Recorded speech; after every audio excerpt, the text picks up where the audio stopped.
Hello, everyone, and welcome back. Well, no, actually, I'm not going to say welcome back. It's too presumptuous. They might have never been here before. It's the SuperShow podcast, the podcast where we talk about games and mess up intros. I'm going to say at least two out of every 3 times. I'm your host for this week, Jamie, doing a horrible job, as is the guarantee. And I'm proud to say, joining me this week, he's back in full voice. Chris, let us hear those pipes, baby. Hello. Wow. It's hold on. I'll get in nice and close, yeah? Okay. However, oh my goodness. Pulling a little bit of the Robin from the Just Interesting podcast. Shout out. Guarantee 50% of the audio only people wanted Chris to sound like, who's the guy from South Park who speaks out the thing in his throat? Hello. Jonesy, I think the only way you can top that intro is if you let people at home get a sneak peek at your Barry White impression. My Barry White I don't have a Barry White impression. Just give us a little... What does he say? We got it together, didn't we? There we go.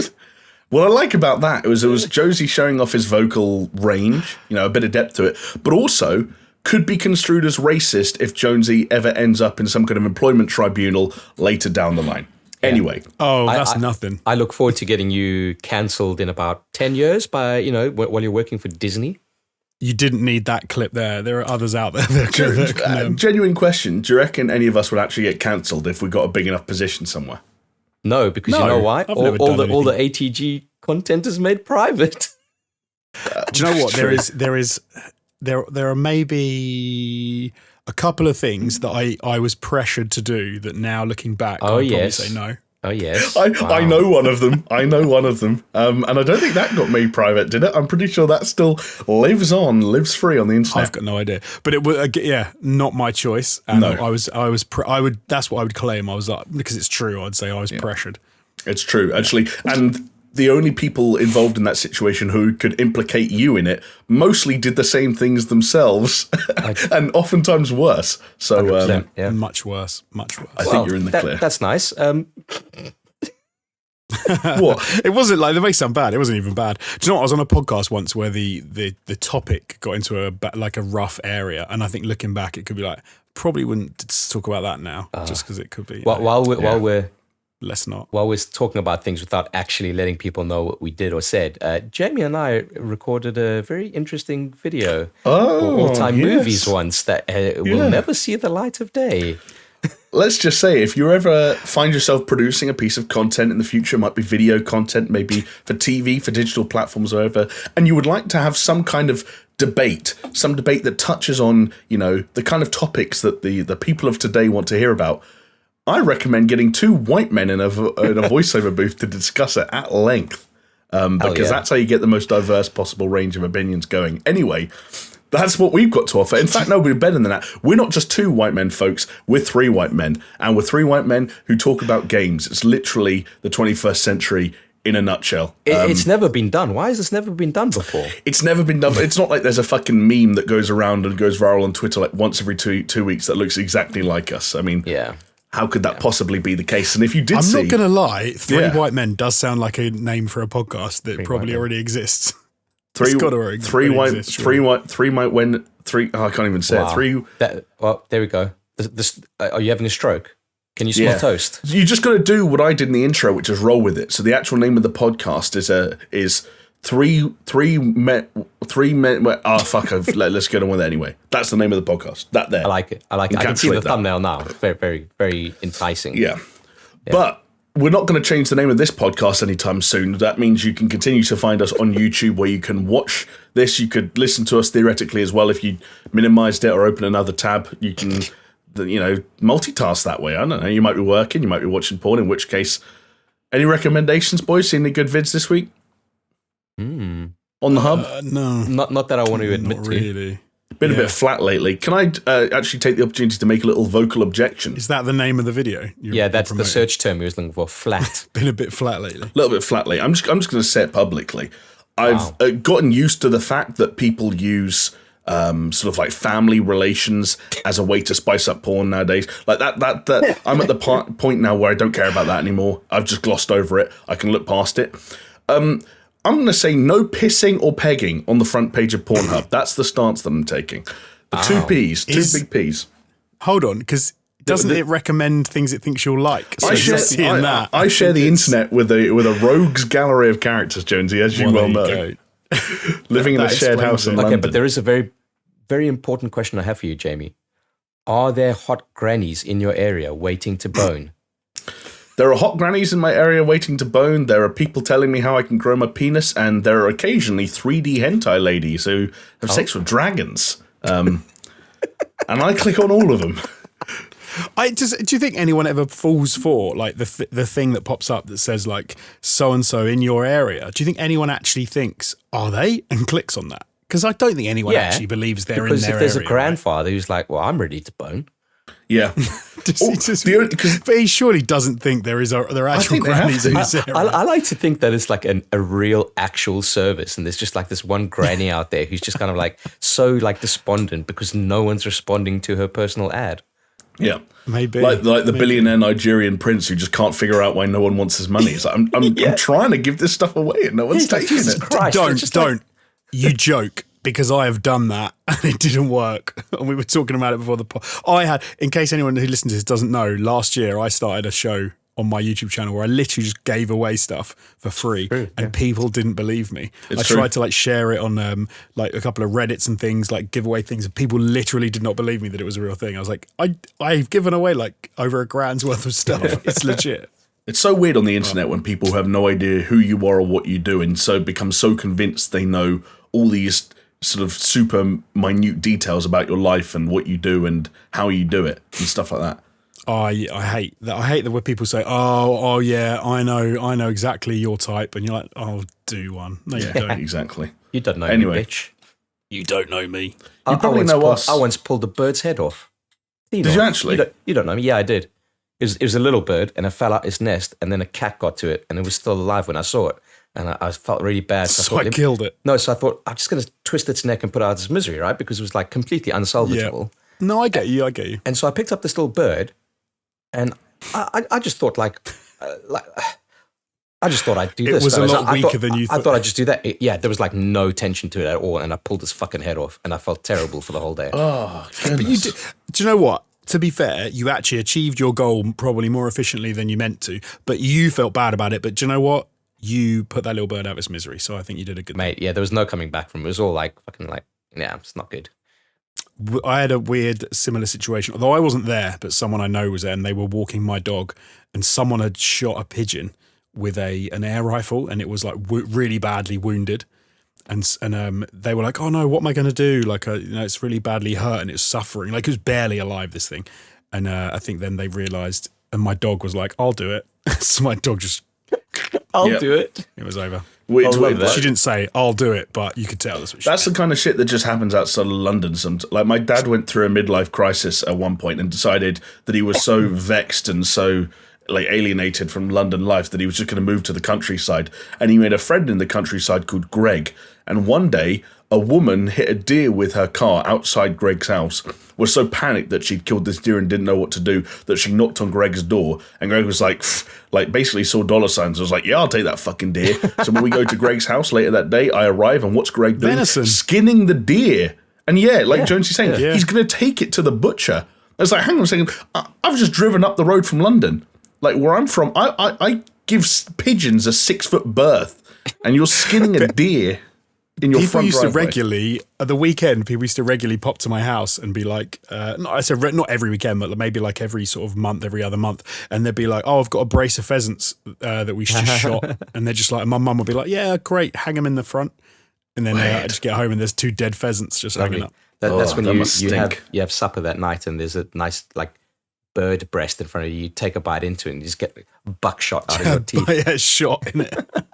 And then you say, someone asks, how does it taste? And you say, it's a bit gamey. And I'm now convinced that word is no one actually knows what that word means. It's just a word everyone uses to describe nondescript meats that they can't quite put their finger on. If it doesn't taste of chicken or beef. Exactly. Or pork, literally, if it's not one of those 3 and you're confused, just say, it's a bit gamey.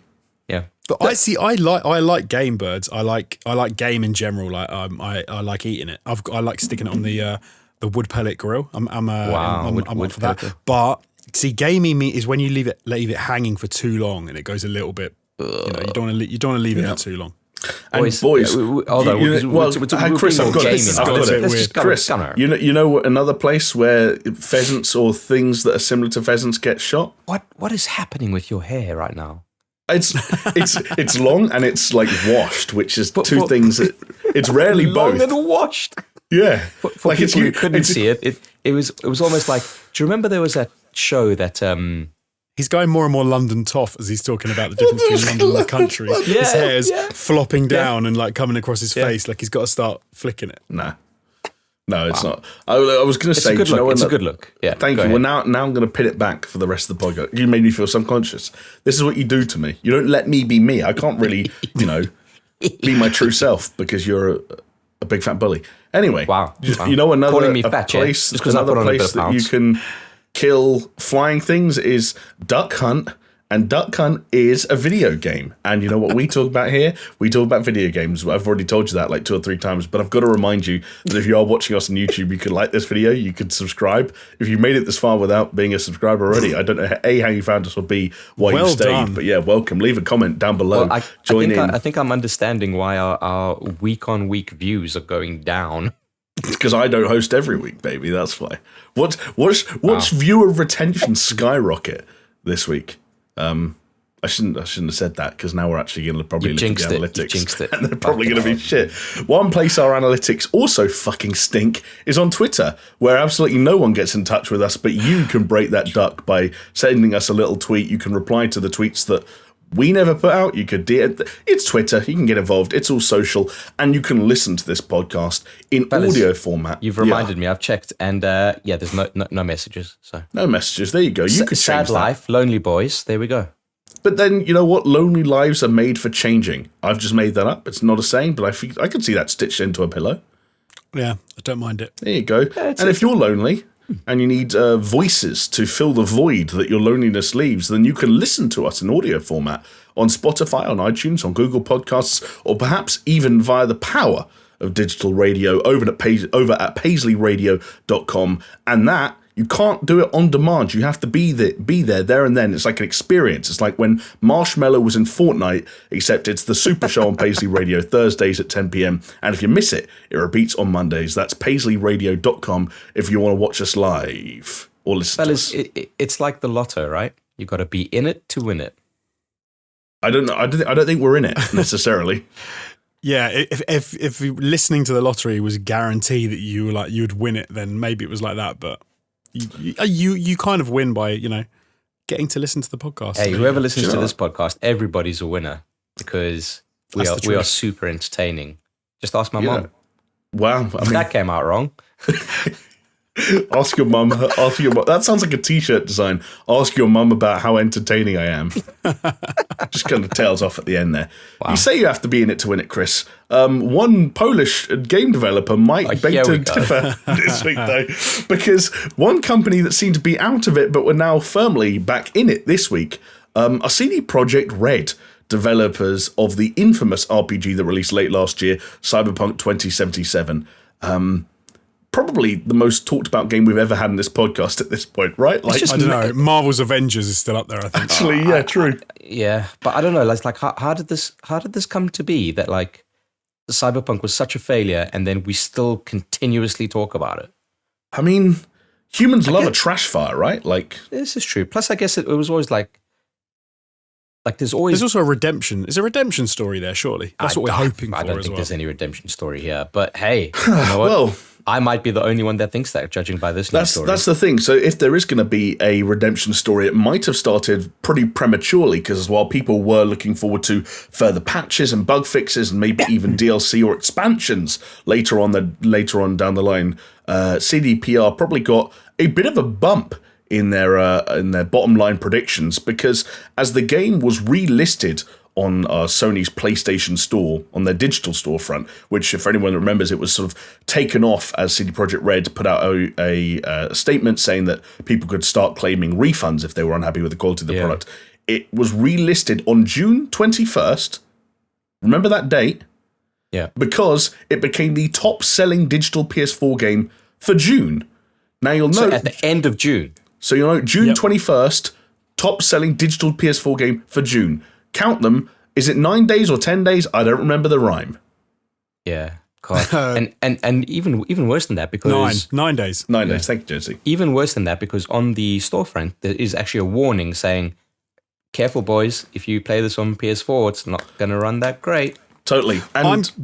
We had a conversation about this a couple of weeks ago, though, because we were talking about obviously when it got relisted. Yeah. Mm-hmm. And I think I made the point that that people who bought the PlayStation 5 digital only edition they'll be the only people who effectively could not play this from the PlayStation suite of consoles, because obviously PlayStation 4 Pro you could play it, or the standard PlayStation 4, or in fact the PlayStation 5 disc version.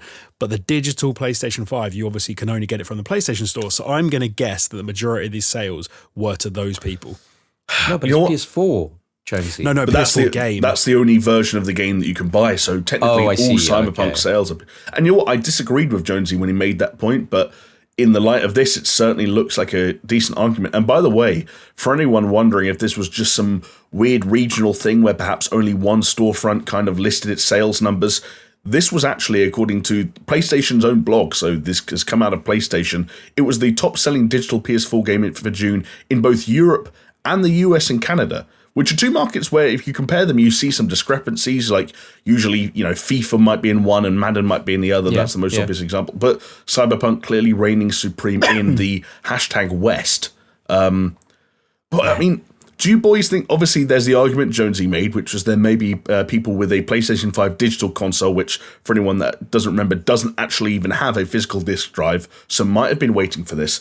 But could this also be just sort of like a strange thing where a patch came out, people within CD Projekt Red came out and said that they believed that the quality of the game was now sufficient, that they were happy to put it back in people's hands. It came back on the store. There was a bit of not a marketing push necessarily, but there was much more discussion. You boys both, I think reinstalled it just because it felt like it was in the conversation a little bit more. And I wonder if also maybe people realized that it was cheaper than I expected it to be, because the price tag has been knocked down a few bucks over the months. Are these all factors? It's a weird one because I would think they were all factors. It was on a bit of sale. There was some money off of it, so it was a bit cheaper. And if you hadn't played it, also the fact that they've released a whole load of patches might, after this length of time, people might have assumed it's in a better state than it was. But the thing that makes me think it surely is led by the PlayStation 5 digital sale for the PlayStation 5 digital version is because you could probably go and buy a disc version of this game if you had access to that for cheaper from a rebuy store or from another supplier. Like the PlayStation Store is never the cheapest way to pick up a game if you have the option of going disc. True. So I don't know. I think this has got to be the PlayStation 5 digital.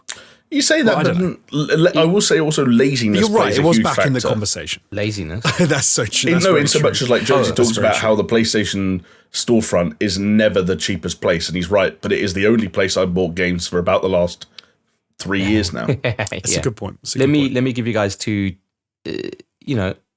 tangential things to think about. Okay, is it possible that nothing else interesting has really come out around this time? So it's almost like, well, I've got money to burn and I want to buy a game, and there's Cyberpunk on the front page of the fucking PlayStation Store. That's the one thing. It could be. Do you want me to list off the games that came second and third and fourth? Yeah. So you can get an idea. I mean, it'll be like your FIFA and your CODs, right? GTA. Yeah, so GTA 5, FIFA 21, NBA 2K21, and Minecraft. Okay, so basically all games that have been on the store for a very long time. Yeah, it's just the year-round sellers. Exactly. Right? So that's the one side of it. The other side of this tangential coin, if you will indulge me, if you will, humor me, could it be that us and the people that listen to us are just fucking gaming nerds who care about this shit, and the majority of the sales that they got initially and now are from people that actually aren't clued up as to like all the shit that's happening with Cyberpunk, and they don't care. They just see this game that was advertised to them. They're like, that looks cool. It's got banging soundtrack. Look, there's Keanu Reeves. I'm going to play this game. And then they won't. Yeah. And then they get the game, and maybe it runs at I mean, I don't know how it runs now on PS4. Plus, we've got to remember PS4 Pro is, better. But oh man, I hope these aren't people with a PS4 buying this, like a basic version. But like, okay, hold on, because I'd be curious to, not that I would, because I've bought this game already. I'm not going to buy it again. But I'd be curious to know how it currently runs on PS4 with all these patches. Because if it runs at like a relatively stable 25 frames a second, I would imagine that the same people that I'm talking about, the people that don't really give that much shit about like the intricacies of the gaming kind of sphere, they're not going to care that they're getting 25 frames instead of 30. I think it's more like 20 from what I read. Even 20, dude. Like there are PlayStation 4 games that run worse. Well, not worse, but they run like that. About the same, yeah. I was going to say I think you're spot on in that. Like we reference it quite a lot. The idea gamer of with like, a G. Yeah, and being in a vacuum, and whether that's Twitter or Reddit or YouTube or our little community on Discord, which you can join if you sign up on the Patreon for as little as $2 a month. We forget how relatively small we are in the grand scheme of things. And I saw one of the perfect encapsulations of that fact was in an interview with Ken Levine, who was the kind of the writer and the creator of all the BioShock games. And he was doing sort of like publicity and interviews and so on and so forth for BioShock Infinite. And he was talking about the experience of like trying to promote BioShock Infinite and, talking to different groups and like when they were trying to figure out like how they were going to promote the game and market the game, and said that at one point he found himself talking to a bunch of, or being set up to talk to a bunch of college age men, and said to himself, BioShock was a big deal. Like people came out, like people understood BioShock, they know what it's about, like they're going to have heard of this game, they know it's coming out. And he said he went into this room and none of them had a clue what he was talking about, and they were his demographic. And there's a great quote here. So basically, he was you guys might not remember, but the box art for BioShock Infinite ended up becoming a little bit generic, and it fell into that kind of cool guy striking a pose on the front cover. No, BioShock Infinite specifically, not the original. Infinite. Yeah. Okay, so it ended up being the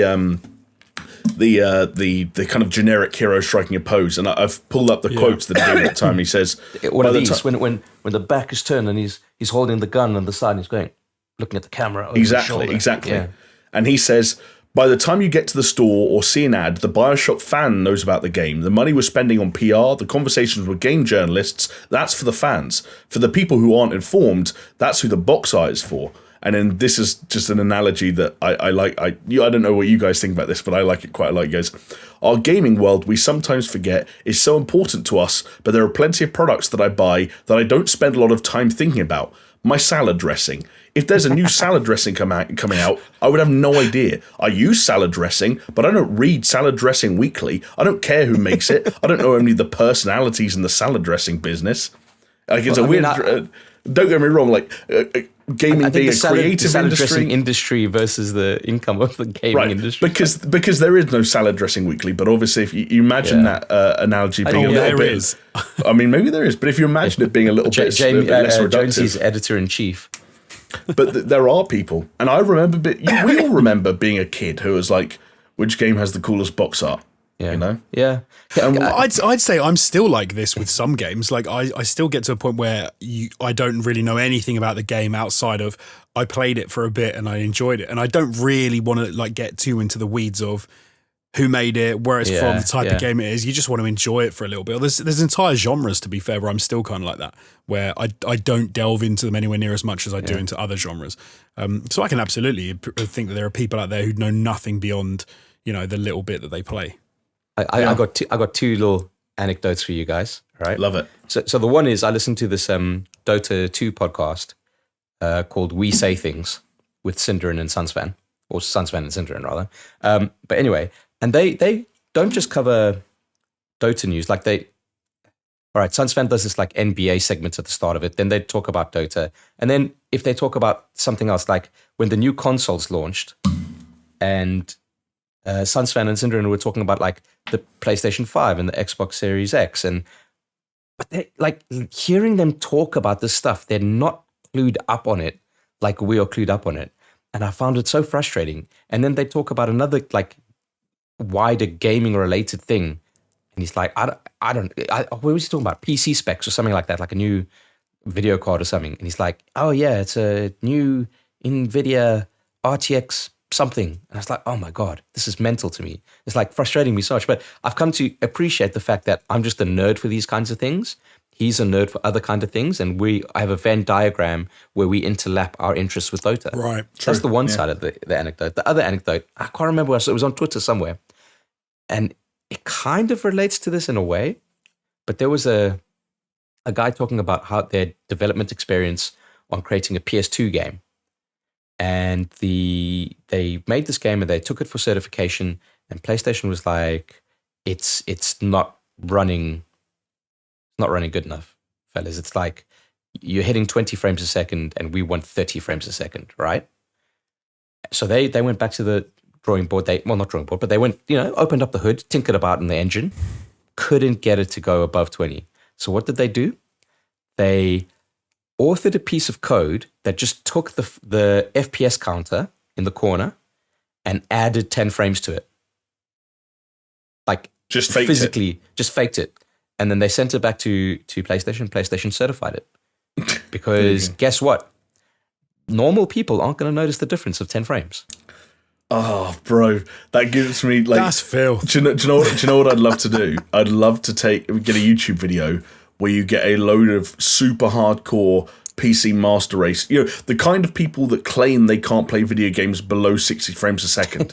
And what you do is you show them a series of random ordered videos of gameplay ranging from anywhere from 60 frames a second up to like 240 at like, I don't know, 40 frame per second intervals, and to have them guess which is running at which frame rate, and see like at what level their perception just drops off. But then you do some of that placebo effect and you show them like 30 FPS and you say it's 60 FPS and they'll be like, oh yeah, this feels so fucking smooth, bro. Yeah. It's like, does it? That's like the what's the equivalent where you get the bottle of wine out of, and you go to like have like a sommelier bring a really nice bottle of wine and pour it and go, this is a really expensive bottle of red, and then people drink it. Oh, the best wine I've ever tasted. Then you give them like, this is a cheap bottle of crap, and you get some weird spotty kid to pour it for them, and then they drink it and they're like, yeah, that's rubbish, and then you reverse the price of the wine, and people fall for it every time. Yeah, I was playing the Mass Effect Legendary Edition a few weeks ago, completely forgot what frame rate it was, and I was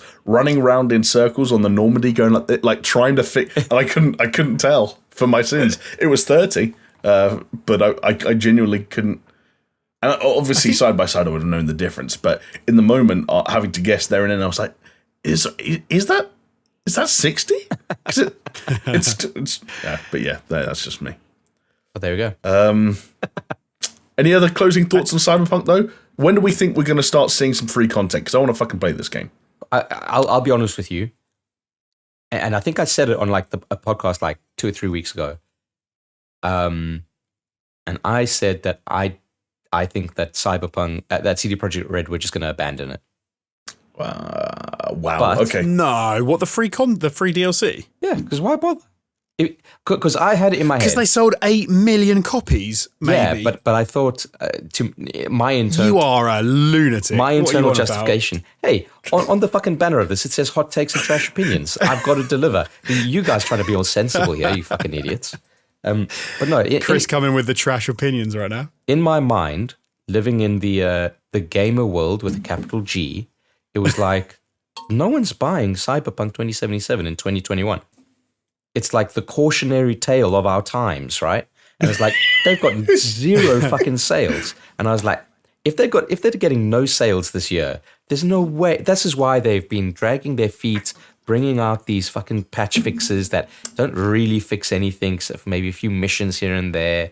And, they delay their fucking roadmap. And it's like, oh, I know why they're doing this. But then this shit comes out where it's like, oh yeah, the best fucking selling PS4 digital game for June from June 21st. It's like, fellas, we're getting that DLC.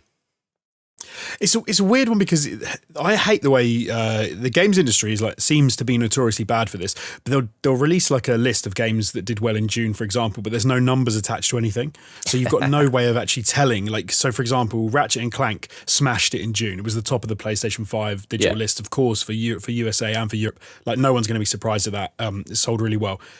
But when it comes to the PlayStation 4 digital list, it's like, how do you know? Because they don't give you any numbers. So just because it even topped that list, it doesn't really tell us anything. 5 people bought this. 4 people bought COD.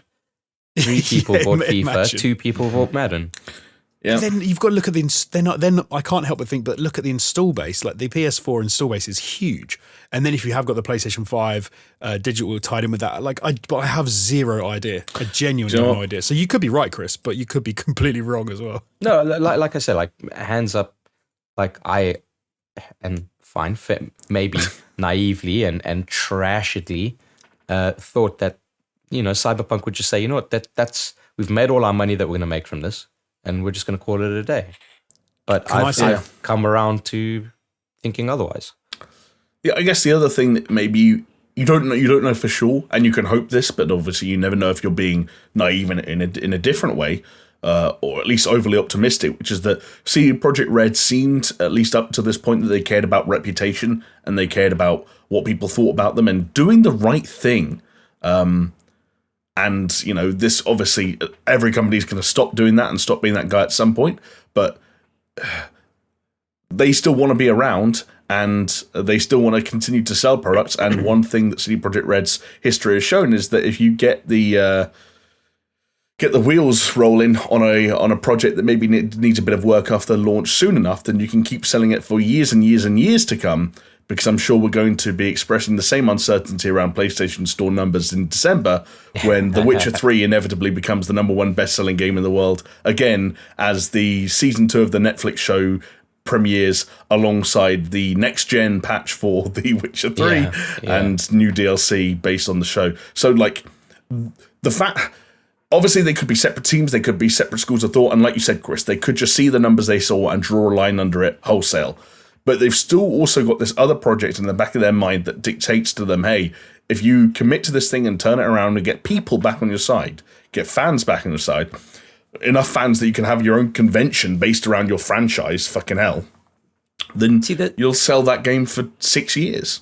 That's one way of thinking. The other way of thinking is the Bethesda thing of saying you don't need to prove that you can fix a game. You just steamroll onto the next one. And then eventually get bought over by Microsoft. Bethesda have done both, right? Because Skyrim is one example of Fallout 76, and I'm sure they but you're absolutely right, because Fallout 76 is an example of, hey, the studio that made Skyrim looked at this and said, we can't Skyrim this one. We can't keep selling this for another decade. Everyone wants to, but sometimes you can't. To be fair, though, to put egg on my face, they are kind of supporting it way longer than anyone thought they would. But fucking, it's still shit. I played that game 6 months ago, since they put the NPCs and dialogue and talk, since people could talk again, boys. And turns out it's still fucking shit. Sorry. There you go. For me, the big thing is the install base from the game. There's so many people that bought that game and have it, and not many people at all refunded it by any by any sort of release. That do you know why, Jonesy? Because they don't fucking realize that they're playing a broken game. But this is, we kind of get a bit caught up in the whole broken game thing. I think because we even said there are games that run at 20 frames a second on the PlayStation 4 that no one has gone that mad about. But then Cyberpunk seemed to be a bit of a different animal because I think we were so hopeful about it. You talk about The Witcher 3, and The Witcher 3 was a very buggy game at launch, and they did a lot of work to that game over the years, and they massively improved upon how it was when it came out. Then we talk about obviously the next gen update for Witcher 3. They're doing the next gen update for Cyberpunk. We don't know when it will come out. It's supposed to obviously be Q4, I think it is. Remains to be seen if that will happen. But there's no reason for them not to support this. And in my mind, then there's no reason to not release the free DLC, because then they can even bring out paid DLC in the future if they want. And if they get that game into a workable state, like as Death Stranding, which has a much smaller install base, you've got to imagine, than Cyberpunk, they're bringing out paid DLC in the director's cut version for a game like that, with seemingly kind of little additions in, the things. Well, sorry, no, hang on, Jonesy. There's a catapult now. And it's 10 quid for a catapult. So if you've got 8 million people own Cyberpunk, and you can say, hey, we actually put brain dances into the game as you thought they would exist, and you can buy them and you can play them and you can da-da-da-da, but it's a £5, and you're like, yeah, sod it, I'll do that. It's only 5 quid. And you've just made I can't even do the maths on that. You've just made 40 million quid. So I guess if everyone did it. What Jonesy's trying to say is, folks, keep your eyes peeled for Cyberpunk 2077 Director's Cut in stores soon. Yeah, the Director's Cut. You did the saving. Saving. That's not the first time we've done 7. Dude, CD Projekt Red and Cyberpunk 2077 are kind of hard things to say. And you go CDPR for CD Projekt Red, but then the other version of that is like CP 2077, but that doesn't work. You can type that, but you can't say it. And then there's DLC and NTX and then RTX. Can I say, Jamie said that hit the nail on the head for me. He said overly optimistic. And there are so many people who already own Cyberpunk who are overly optimistic about what that game could still be. It is a license to print money. There is no way on earth that CD Projekt Red don't support. The thing is, don't support that game going forward. It would be insanity. If we got the game, or if they ever deliver the game that we were hyped for, then it's like the best game ever. But they don't need to now, right? All they need to do now is deliver things which move in the right direction, and they can even start to attach price tags to those things. I kind of think Josie's right. I think the goalposts move and you end up being compared more to what you actually were when you released compared to what you promised prior to release. Yeah. Which is, again, that's just our sort of short-sightedness in some respects. Yeah. But there we go. An interesting one, and a game that no doubt we're going to continue to talk about for weeks, months, years to come. Who knows? We might even talk about it later on in this very podcast, folks. Don't go anywhere. But in the meantime, how about we rate things up with a bit of a comment of the week? Ooh, I love it. Oh, I like it. This comes in from one of my favourite names in the SuperShow community. It's Valdemar Martinez Jr., which is it feels like a name that's crying out for a rolled R in there somewhere. Is it on the Valdemar or the Martinez? What do we reckon? Or is it Martinez? Oh, I love that. I think it's on the Junior. Valdemar Martinez Jr. There we go. Chris has got it in one. Every time we need a name like that said out loud, Chris I get it. Job. Get the ethnic person to say the ethnic name, yeah? Yeah. Did you roll the R at the G? I can't even roll my R's. I can't do it. It's a now you have to try. Martinez Jr.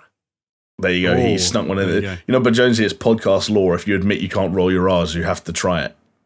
Exactly. I know I can't. Yeah, you know you have to You've got to try it. It's literally podcast law. You've got to make yourself a fool now. But I don't even know how you do it. Yeah, that's the point of this gag, Jonesy. Well, do you know what? Wow. You've ruined this bit. That's like one of those memes where the dog is cold. And it goes... Boo, boo, boo, boo. So I don't know what you call it, like an extended relative of mine is from Eastern Europe, and she was telling me how rolling your R's, or trilling your R's as it's also known, is almost like if you can't do it where she's from, it's almost like a speech impediment. So it's like having a lisp or something. The same as dragging your G's. Can you drag your G? Drag it through the dirt? What's that? You go... Oh, when you... you can't do it. You can't do it. I can't do that. Yeah, but no, Chris has got that whole sort of like that superiority complex where every you could do it literally the same way that he does it, and you go, you can't do it. You can't do it. And also, while we're on the topic, I'm not being funny, but trilling sounds like a dirty word.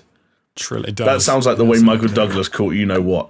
No, I know what's going to happen. Is Jamie's going to trilling too hard? Because Jamie asked for it at the beginning of the podcast, didn't he? He needs a new search term, so now he's going to go into Pornhub. He's going to go trilling. Boys, when trilling makes the front page of the hub, that's when I'm out. And I don't care if it's in the recommended for you section. I share this. It's not just my IP. Okay, it's not just my IP. Anyway, let's go on to what does Valdemar Martinez Jr. say? Valdemar says, I don't care much for hub worlds, but the SuperShow Infinity is by far the best hub world ever created. 10 out of 10. Love it there. And I've got to be honest, this isn't something I considered before, but now that it's entered my mind, thanks to Valdemar, the idea of SuperShow Infinity, this kind of never-ending interconnected hub world that somehow connects all facets of the SuperShow, I want to live there as well. Should we build it in VR? Yeah, so people can visit. I'm imagining this now, Jonesy, and this is where you have to put your game development hat on. Go back to the time you made the game where the ball rolls around and collects the cubes. So you put on the VR headset, and you're in some kind of. Are we in like a VR chat style lobby? And there's different doors. Like there's the podcasts. There's the YouTube I don't think channel. I can do doors. There are big walls. Jonesy hasn't watched the doors tutorial yet. Yeah. We are the ball. I'd like to imagine it would be something out of like Lawnmower Man. Oh, okay. You know, I'm with you. Where it's like Jamie's face all crazy, like. Oh no! What? How much do you think? How much do you think Stephen King costs if you wanted him to write a novel based on us? I think it's about 50 quid. I think it's just a bag of cocaine, fellas. Like, come on. Actually, I like that. Yeah, it's just a baggie. one small one. You'll do anything. Do you know what? Is it Family Guy where he's like the lamp monster's coming to get you, and he's like, are you even trying anymore? It is a scary thought though, as sort of multiverses and hub worlds continue to become at least a talking point in entertainment. We might have to consider at one point what like a virtual reality super show space looks like. So these are important conversations. We're getting ahead of the curve here. I need some ideas. I think. Okay, I've got an idea to start off with. Okay. I've got one percolating. Let's say one of them is like at some part of this multiverse is some kind of like a super show lounge. It's kind of like a laid back area. It plays sort of jazz style music. It's all very low key. But one of the things I've always thought would be such a cool idea, but no one's ever done it, is you may get a pool table or a snooker table, and obviously there are holes. But you could do little sort of like decals to make the holes look like there's something else. So on every thing, the decal, it's Steph doing like goatsy. So the whole of the pool looks like, and that's what you're hitting the balls into. So that would be kind of like the centerpiece of the room, I think. I like it. It's really funny. Not joking. Do you know what my thinking was? Does it involve Steph spreading his arsehole? Because you got a smile on your face. Not quite. But we could utilize that decal that you made. See, the whole point of this is to take what you've already done and recycle it in other ways. Josie only has to create one asset this way. It's exactly. genius. I love it. It's like those VR chat things or the fucking Roblox things where they've just got one texture that's just kind of fucking repeated all the time. But no, I was thinking, very classy. You've got your hub world and you go off, okay, so you've got your jazz lounge. And I was thinking there's a very nice kind of like a room with like a blinking light, like not like constantly blinking, like it's almost like it's not powered correctly. And you go in there and there's a toilet seat there. And when you sit on the toilet, there's a little hole around about like I'd say like face height, probably. And the longer you sit there, the longer you get what I'm saying. Kind of. But I want you to explain it in grim detail. Basically, you go in there virtually into that room and you sit down on the toilet and you wait, okay? And a timer starts going. And what happens is the flickering of the light is Morse code, all right? Okay. And there's a notepad there and you can write down the Morse code. And if you crack the code, what happens is Steph comes over to your house, IRL, and goatsies on you. God, sounds like a Call of Duty Zombies Easter egg. Exactly. Do you know what? He'd enjoy the next walk. Next level.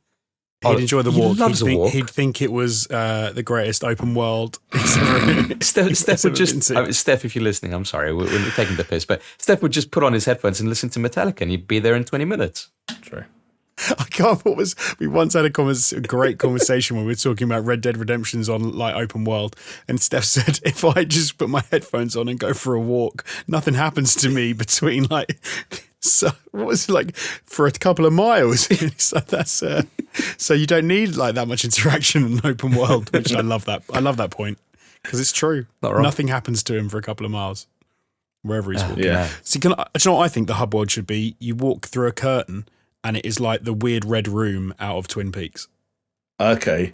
Well, see, this is great because Chris is already a midget and he speaks backwards a lot of the time. No, I'm joking. We make it backwards at 2 times speed. Isn't like, I swear he's either, that dude is either one of two things. He's either the one dude who wouldn't come back because he thought he should have been getting paid more when they brought Twin Peaks back. Either that or he's dead. Or both. He died, dude. I'm pretty sure. No, but I think before he died, there was some like thing where there's complications when that happens. So I think both things happened really close together. I think like he was the one holdout who like, no, I want more money, even though it's like, dude, like you're talking to David. Like David Lynch could come up with anything to replace you. Think this guy's brain's crazy. He literally had a Netflix special where it was him interrogating a chimp. That's a dead honest thing. I think it's called like what Jimmy did or something. You can speak, can't you? Admit it. Yeah, no, really, that's pretty much what it was. I find it for you. didn't watch Twin Peaks until like quite late on, and then I think it was only a couple of years before they brought it back. And I love Twin Peaks, the original series, that was fantastic. When I watched the new series, it was utter trash, and I was like, oh wow, this is crap. So do you know what? I can't argue. It's called What Did Jack Do? And sorry, it wasn't a chimp. It was an outbreak monkey. You know, that kind of monkey. And and more of an ape. No, that's like a black and white proper monkey, monkey. like a marmoset. Macaque? Is it a macaque? I'm thinking a macaque. I don't know. Anyway, and it's in black and white, and it's literally just fucking David Lynch interrogating this monkey. You know when I said that you shouldn't hold out for more money from David Lynch because he could literally replace you with anything because of the way his brain works? This is literally from the Wikipedia page of the little guy from Twin Peaks, who I should say is actually dead, so R.I.P. But he goes, his character instead appears as a tree-like computer-generated effect and is voiced by an uncredited actor. And so I was like, yeah, that's why you don't argue with David. He'd just replace you with a tree. Or a tree-like effect. You just call it art, right? Exactly. Yeah. I don't think he even cares. Lynchian. He probably doesn't even call it art. Speaking of actual Lynchian, art, though, Jonesy, I know we're kind of rough when it comes to, like, homework and asking people to, like, play games as part of an assignment because it doesn't always work out because life doesn't work out that way. But if I honestly, wholeheartedly asked you to check something out, because I think it would be fascinating to get your opinion on it, would you? And it's free to play. Yeah, of course. It's a game called Tower Unite. And it's on Steam, I believe. You should be able to download it on Steam, I believe. And it is kind of what we're describing, which is one of these things where, like, it's a free-to-play, almost like weird social hub, almost like VR chat, but without the VR or the chat. And, like, you just go around, like, playing these weird mini-games that exist in the world. But it's got this weird kind of, like, Steam Workshop functionality where you can be any character that people have created, including, like, licensed and trademarked and copyrighted stuff. Right. So, like, you'll, like, the DeLorean will just be, like, walking around Tower Unite next to Optimus Prime, next to fucking the midget from Twin Peaks.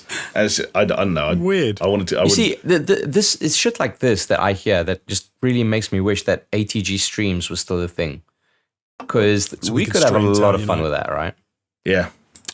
Or even just like because an ATG strand where it's like, hey, you should play this. Because I feel like we always have those moments for each other where it's like, I know you and you should play this because you'll have an interesting thing to say about it. Anyway, thank you very much, Valdemar. You provided us with lots of interesting food for thought there. I'm sorry so much of that food pertained to a former colleague's bumhole. Well, move on. Let's call it what it is. It's a bumhole. You know what isn't so much of a bumhole? Our Patreon. Because it's how we make the money that we occasionally use to pay for rent and bills. And that's how we stay alive. And the link you can go to if you want to support us on Patreon is patreon.com/SuperShow. We got all kinds of great sort of perks and benefits. Like I said earlier, if you join the $2 a month tier, you can get access to our Discord. It's a private little server where we hang out, we have fun, we chitter-chatter. Jonesy kind of gets excited about it, like once every sort of 2 weeks, and like at 1 a.m, we'll just sort of check in and reply to stuff, and that's what I love the most about it, and that's the reason that you should check it out as well. There's other stuff too. There's Patreon-exclusive videos, Patreon-exclusive podcasts, going back donkey's years now, and it's all there for you to check out. And we need to get on the ball of making more of that stuff. Genuinely, I mean, don't get me wrong. Yes, we do need to do more, but there are, technically speaking, Patreon exclusive podcasts and videos going back over a year now. Well, yeah. For example, if you wanted to see us talk about The Last of Us Part 2 for over 3 hours on the hottest day of the year, you could do that via the Patreon. What a podcast. Anyway, that link, once again, it's patreon.com/SuperShow, and we're going to give some shout outs to the people that are already very kindly and very generously supporting us and making the dream a reality. And they are Aaron Cameron, Athletic Gravy. Guys, I'm trying to read the Patreon names out. Stop tickling my toesy woesies. That joke will get old eventually, but we're running with it for now. Yes, McCam Danielson. Sorry to interrupt. He's probably going to keep it so that all of us can say it, right? Actually, yeah, that's probably a good idea. Everyone gets at least one round. I'll read it again, just in case there was any overlap, and I want everyone to have their moment in the spotlight here. Jesper Camdell Nielsen, Joe Cujo, Leo Merger, Lonnie Thompson, Magic Grits, Mindful Pig, Nathan Pierce, Pastors Guild, Scary Omen, Starfall Kids, Zach Cream, and the head honchos, the big dogs up top, the suits, the moles at the top of the circus. Shout out to Tinker Tailor Soldier Spy. It's Shellshock, Hacksaw Book Read, Manuel Guerrero, Peaswad, and The Dude Abides. Thank you all so much for your kindness, for your generosity. And while we are still here and we can knowingly and lovingly take the piss out of our plummeting YouTube views and our growing misfortunes, it means that much more to us that you are still there and still engaging with us and still supporting what we do. So thank you all so much. Hell yeah, thank you. Thank you, guys. Anyway, I think that the day that our patrons desert us is it's the day that I call it quits on planet Earth. Do you know what? Wow. I'm of the opinion, and like, don't get me wrong, we may get to a point one day, whether it's YouTube or Patreon or some combination of the two, where this gets tested. But I don't ever want to stop doing this, really, because to put it bluntly, the money never got significant enough that any of us could rely on it, or like need it in our lives. We had to find other alternatives and solutions, obviously. Yeah. And it gives me an excuse to sit down and talk to you guys about games, which, as Jonesy and I were talking about when we first jumped on a Discord call, like when we're all working and we're all busy, we don't really do it. Not like we can on this podcast anyway. No, occasional WhatsApp messages, right? Exactly. So even if it's just for us, I'm here for it. That's what I'm saying, I guess. Me too. Good. And Jonesy, talking about games. What's wrong with the English language? Give me more options. Create more words. I don't care about inflation. Give me more. Talking about games, Jonesy. What have you been playing this past week? I have been playing some Resident Evil 2 Remake. This is what I've been playing this week. I decided, I think I mentioned it in the last podcast, that it was on sale, so I picked it up, but I haven't played it yet. I actually got my teeth into it, and I've sunk a few hours into it now. Oh. Did your teeth get into the flesh of that game? The brains? Zombies? It did. I don't know if I'm going to play any more, though. Oh, what? Hang on a second. It's not even that long, depending on if you do both people. Do you know what it is? Okay, I really enjoyed it, and this is I know I'm gonna get like comments like I did last week about Jonesy liking what is it? Jonesy doesn't want to play Dead Space. He wants to play Safe Space. Yeah. So I love the whole zombie thing. I've always been into it, and I like the whole shambly, slow zombie thing. I think it's like really cool. Slight aside, I've played something else as well that I mentioned after this, but that nails it. Well, in some ways it nails it. But this remake is it's fantastic. It's such a brilliant remake. I like all the visuals. I think they've done a fantastic job of it. Really enjoyed maybe the first, I don't know how long I was playing it for, like 3.5 hours, 4 hours. To sort of get into, so I went through the police station, did all the medallions, got into the underneath area, back into the police station. Which, okay, that weirded me out because they're like, you can get out of here. There's a secret passage. You got to find the medallions. Did it. Got into the secret passage. Got underground. Found a car park. Came back into the same goddamn place. And I was like, well, what a shit secret passage that was. Anyway, aside, you then meet Mr. X, who in the original version of the game obviously wasn't as much of a main thing. In this is a main part of the main story. And I immediately was like, I don't like this. Like, he's just following me everywhere, and I really don't enjoy it. And now you've put me under stress that I didn't want. I quite liked the walk around, like nail up the windows, find all your stuff, go to different rooms, kind of know what you're dealing with. There's a zombie here. He's a bit of a bullet sponge, but you can kind of do your thing. I don't like the Mr. X thing where he's just unstoppable. You know, he's like Juggernaut. There's nothing you can do, and you've got to just crack on, always knowing he's going to arrive at some point. Jonesy, can I interest you in the Resident Evil 3 remake then? No, but this I know this is the Resident Evil. And Resident Evil seemed to go obviously down this route, and it went that way. And now with obviously Village and everything, and what I suppose it was 6. That is what those games are. It is an unstoppable enemy following you and freaking you out, and that's not something I've ever enjoyed about the newer ones. I don't like that sense of being hunted constantly.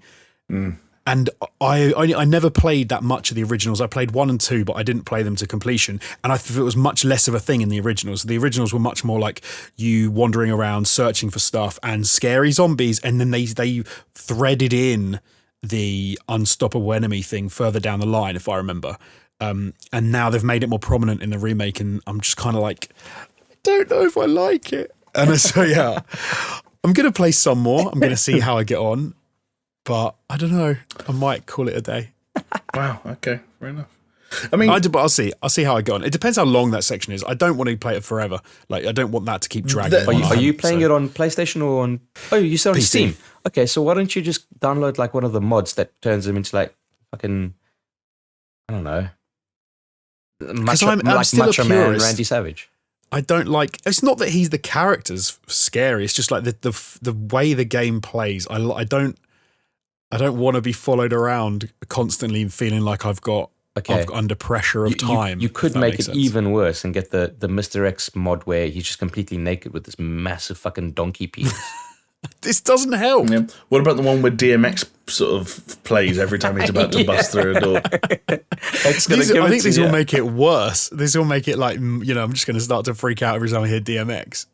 Do you know what? But do you know what? Apart from that, fantastic remake. I will say I did get to a strange section where I even Googled it because I was like, shit, I've got no ammo, I've got no secondary, and I had to go and do a certain number of things, and the dogs hadn't even been released yet. Oh yeah, that bit. So you're in the car park and you got to release the dogs. And I was like, what I'm going to do? Maybe I'm going to have to quit because I've done it wrong because how have I got no ammo? Yeah, looked up online and people were like, don't worry about it. You can just dodge the dogs and they won't get you. And they were right. Yeah. You just strafe a couple of times and they can't touch you. Yeah. Like, okay, that was easy. No, that bit does stick out in my memory. Yeah. Jamie, you played it on stream, right? I did play it on stream, yeah, because I want to say it was, I think it came out at a time where it was sort of like we started streaming and it was still kind of relevant-ish to play early in God, let me get my years right, 19? Yeah. Yeah, was it like March? Yes, and I remember it was kind of like we were early to streaming on YouTube and we were still kind of like figuring out what worked and what didn't because that was a game we actually... We never figured it out, dude. Well, but put it this way, that was still at a point where we play a game to completion, so we played that like 3 or 4 live streams in a row. And I also played it offline, well, so like in work terms, at home. So I technically finished that game twice simultaneously, and I experienced a similar amount of discomfort at the hands of Mr. X as Jonesy's conveying here. I don't know why, really, I pushed through. I think just because I enjoyed the quiet moments enough that I was like, I know he's going to go away. I just have to kind of like keep pushing through. And I got there eventually. Gotta get there. Yeah. Yeah. But I totally get it. Like, if games like, I don't know, Outlast and like Jonesy said, Resident Evil 7, and I presume Resident Evil Village have taught us anything, it's that like enemies that can't be killed that stalk you, I think are probably like the single scariest things in video games at the moment for my money. So yeah, pretty rough. Metroid Dread, here we go. Bro, so if Metroid Dread comes out and the gimmick is that thing's following you around, like I don't like that. I don't want that. That is the gimmick.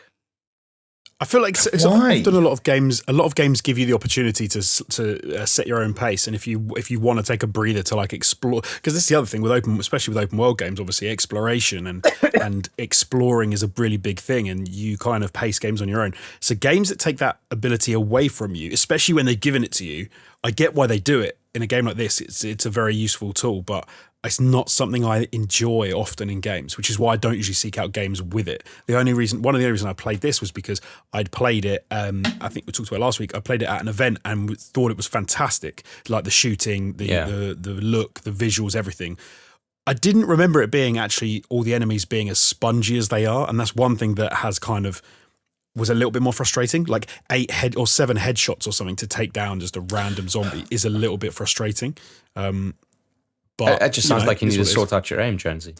No, literally right. 7. I'm playing with mouse and keyboard. Also, like 7 headshots. I want to say, and someone might correct me on this in the comments, but I think that the amount of bullets an enemy might take is one of the things that is part of the adaptive difficulty that Resident Evil games run in the background. Oh, right. So, and that's one of the ones where like enemies. You've probably had it, Jonesy, where sometimes you'll shoot an enemy twice in the head, and on the second bullet it will just explode, and then other people will eat them, and it will never explode. You'll put 7 bullets into them, they go down for 30 seconds, and then next time you run through the area, they're back up again somehow.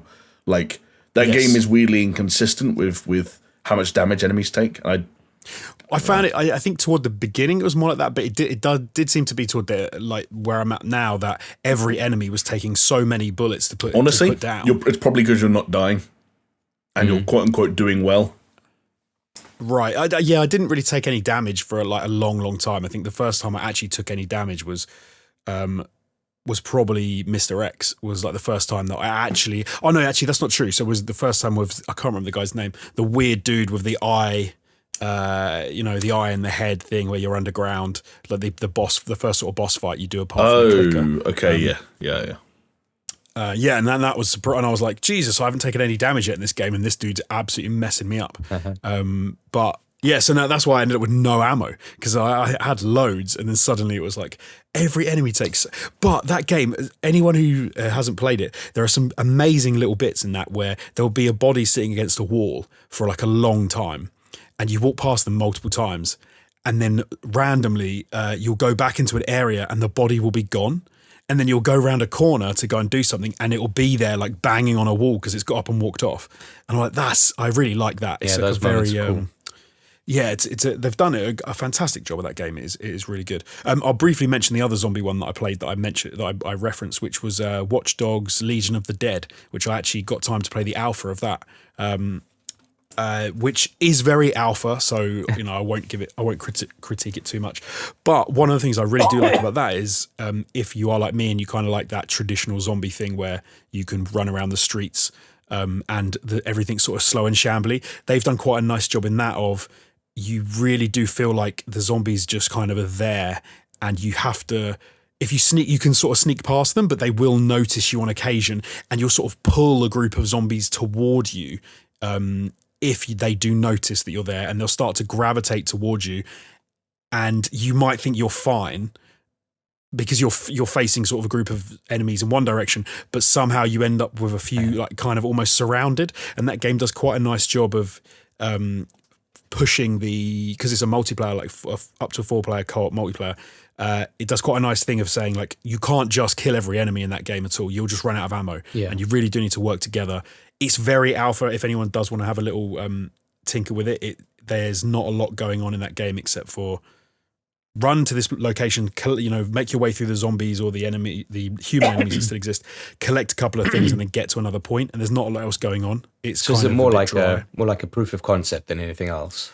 Yeah, like they need to actually flesh it out, and they need to put more stuff into it. It doesn't even feel like a Watchdogs Legion. Like there's not. Yeah. You can hack still, and you can hack cameras, and you can hack street things, but there aren't really any cars you can drive. There's a couple, but they're more like perks as opposed to like in the streets. Hack the zombies?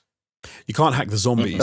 You can hack the drones and things, and you can shoot at the zombies, but it does boil down to you're walking around the streets, groups of zombies are there, and you've got to sort of try and sneak around them and play it safe. And but it's the alpha is quite repetitive because it's not enough. There is not enough. I thought that main game was quite repetitive when you kind of settled into a way you liked to approach it. Because you mentioned hacking, you mentioned hacking drones. That's all I did. As I got to the point where I could easily hijack like the police drones or the riot drones or whatever that had guns on them, and I just like tear through each outpost, just kill everyone with this one drone, and that walk in after everyone was dead. Well, imagine that. Imagine how sort of samey that was. Yeah. Now strip that back by about 95%. Great. And now you've got Watchdogs Legion. Yeah. That sounds like a Ubisoft game. It does. It's also funny, like I did think earlier when you introduced it and you said it's very alpha, and I was thinking, yes, it's alpha in a game that's been out for within a game that's been out for like 8 months. So like, the mode, it's like how, I don't know. I think the word alpha in situations like that is dumb, but there you go. Yeah. Well, they've released it as an alpha, but I think the reason they've released it as an alpha, that's a way of saying, hey, that doesn't. I don't think it means it's an alpha. I don't think anyone working on that game uses the term alpha. I think it just means like not in that sense. That's the stage before it goes. Let some people play it. Let more people play it. It's out. Alpha, beta. There's release. no way. There's no way they can do that with this. I wouldn't have thought. I mean, you're probably right, unfortunately, but there's nothing to do. apart from walk around the streets. Oh, there's a group of zombies. Okay, we'll sneak around this corner. Oh, there's a group of zombies. We'll sneak around that corner. That's about it. Like, yeah, but you're forgetting the appeal of playing the DLC as Aidan Pierce with his legendary cap. Yeah. That's the weirdest thing for me when people do. Yeah, like, why? That's not enough to bring someone into playing that game. And they start going, oh yeah, but you can play as Aiden. You can play as, what's his name? Wrench. Wrench. That's it. I can't remember his name. I was gonna say Reek. That's from Game of Thrones. Wrench. Like, yeah, who gives a shit? Like, come on now. But no, Legion of the Dead, like, it's got some potential. I actually like what they've done with it so far, but they need to come up with some game modes that aren't just sneak, collect parcel. Because all they're doing is let's say, okay, this is what it does, is it puts something you want in an area where there are more zombies. So rather than sneaking around the zombies, you have to go into the area with the zombies. That's literally it. Yeah.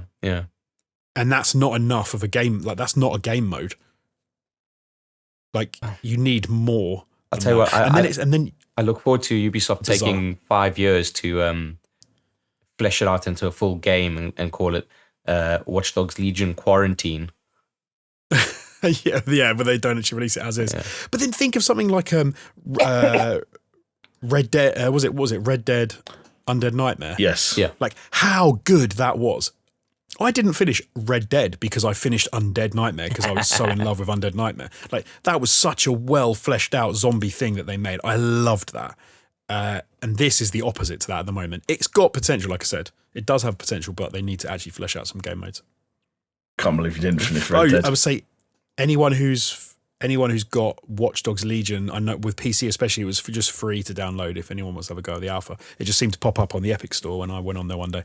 So I guess that's how they're running it. Oh, one other thing I'll mention very briefly. Today is the day that the DeLorean came back to Rocket League. This is the second time in 2 weeks. Like, why do you keep shilling for this specific in-game purchase?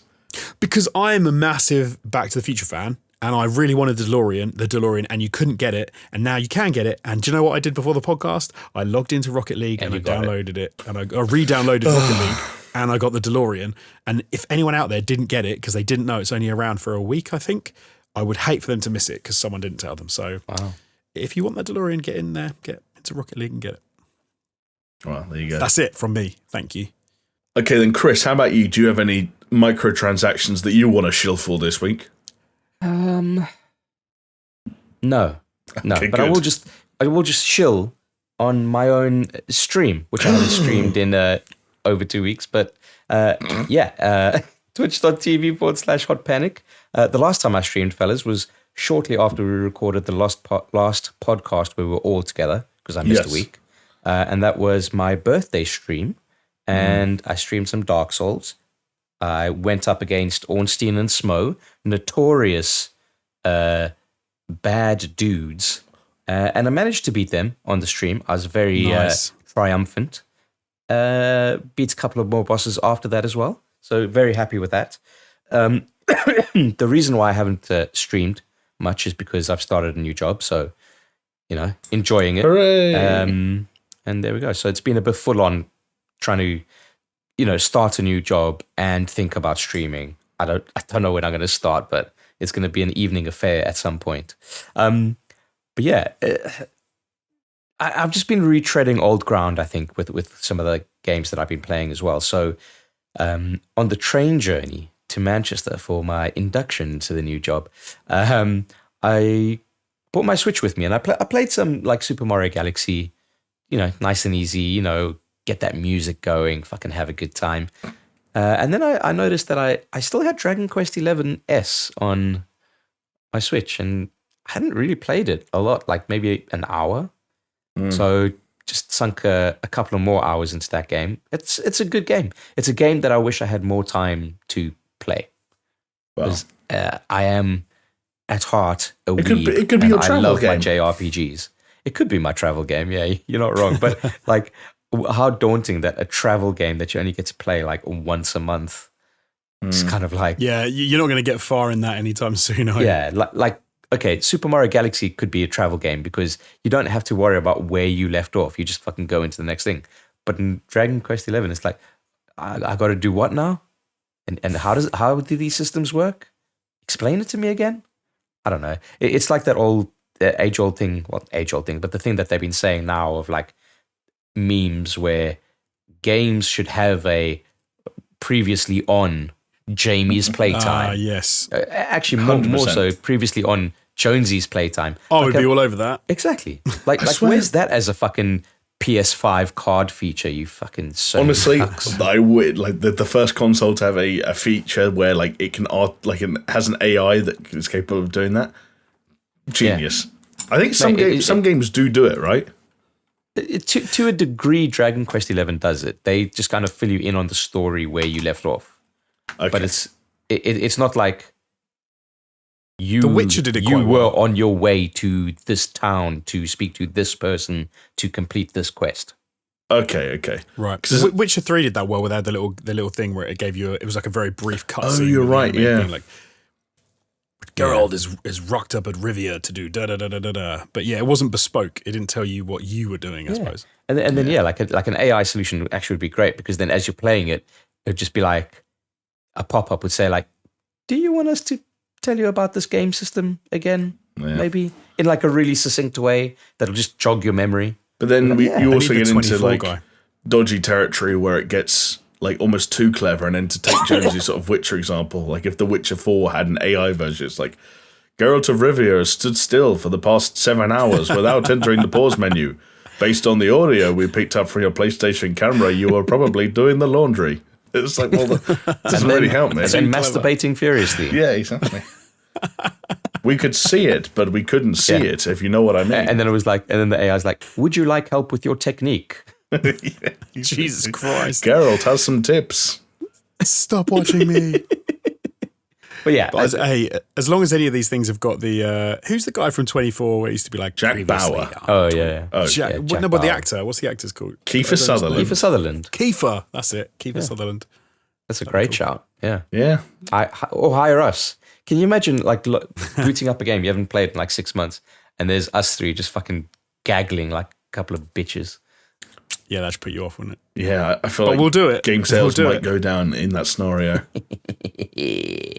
Hell yeah. The other game that I've been playing. It's a feature of the abandoned app coming to PlayStation. Yeah. Yeah, fucking Kojima's hired us. The cat's out the bag now. The strange thing about Karaman is if you translate it from Turkish to Japanese back to English, it actually translates to previously on. Wow. Yeah, then the other game, like I said, I've just been retreading old ground, been playing no new games, because I have been playing some more Cyberpunk. How much? Great game. It is a great game. No, yeah, you know what it is. You know what it is. It's a good game. It's not a great game. It's not a great game. It's not a good game. It's neither of those things. You know what it is? No, you know what it is. This is the realization I've come to. It's a fucking cool game, right? Okay. Okay, it's not good. That sounds like a good thing. It's not great. The story's good. The story's good. The gameplay's a little bit meh. The traveling A to B is terrible, but everything about it is just fucking cool, and that's a USP for a lot of people, as we can tell. But yeah, I was just like, and I've gotten so into kind of like the coolness factor of it that I've been listening to the soundtrack on Spotify while I toil away during the day. Yeah, nice. I'm looking to the day when we can finally all sit down and talk about that game, and Jamie can join in, and then we can all talk about like how good it is, what we enjoyed. There it is. He's got it. He's holding it to the camera. Still in the packaging. Yeah, it's still shiny. And it doesn't even need to be, because there's just a code in there somewhere. Yeah. You know what? I realized the other day I'm probably going to wait so long, and then the code's going to have an expiration date or something that I didn't realize. Or it'll be £1.50. Like you won't even be bothered to open it. Or you keep it. You keep it for the next 8 generations of consoles, and then sell it at auction. I also sealed copy of like fucking Super Mario 64.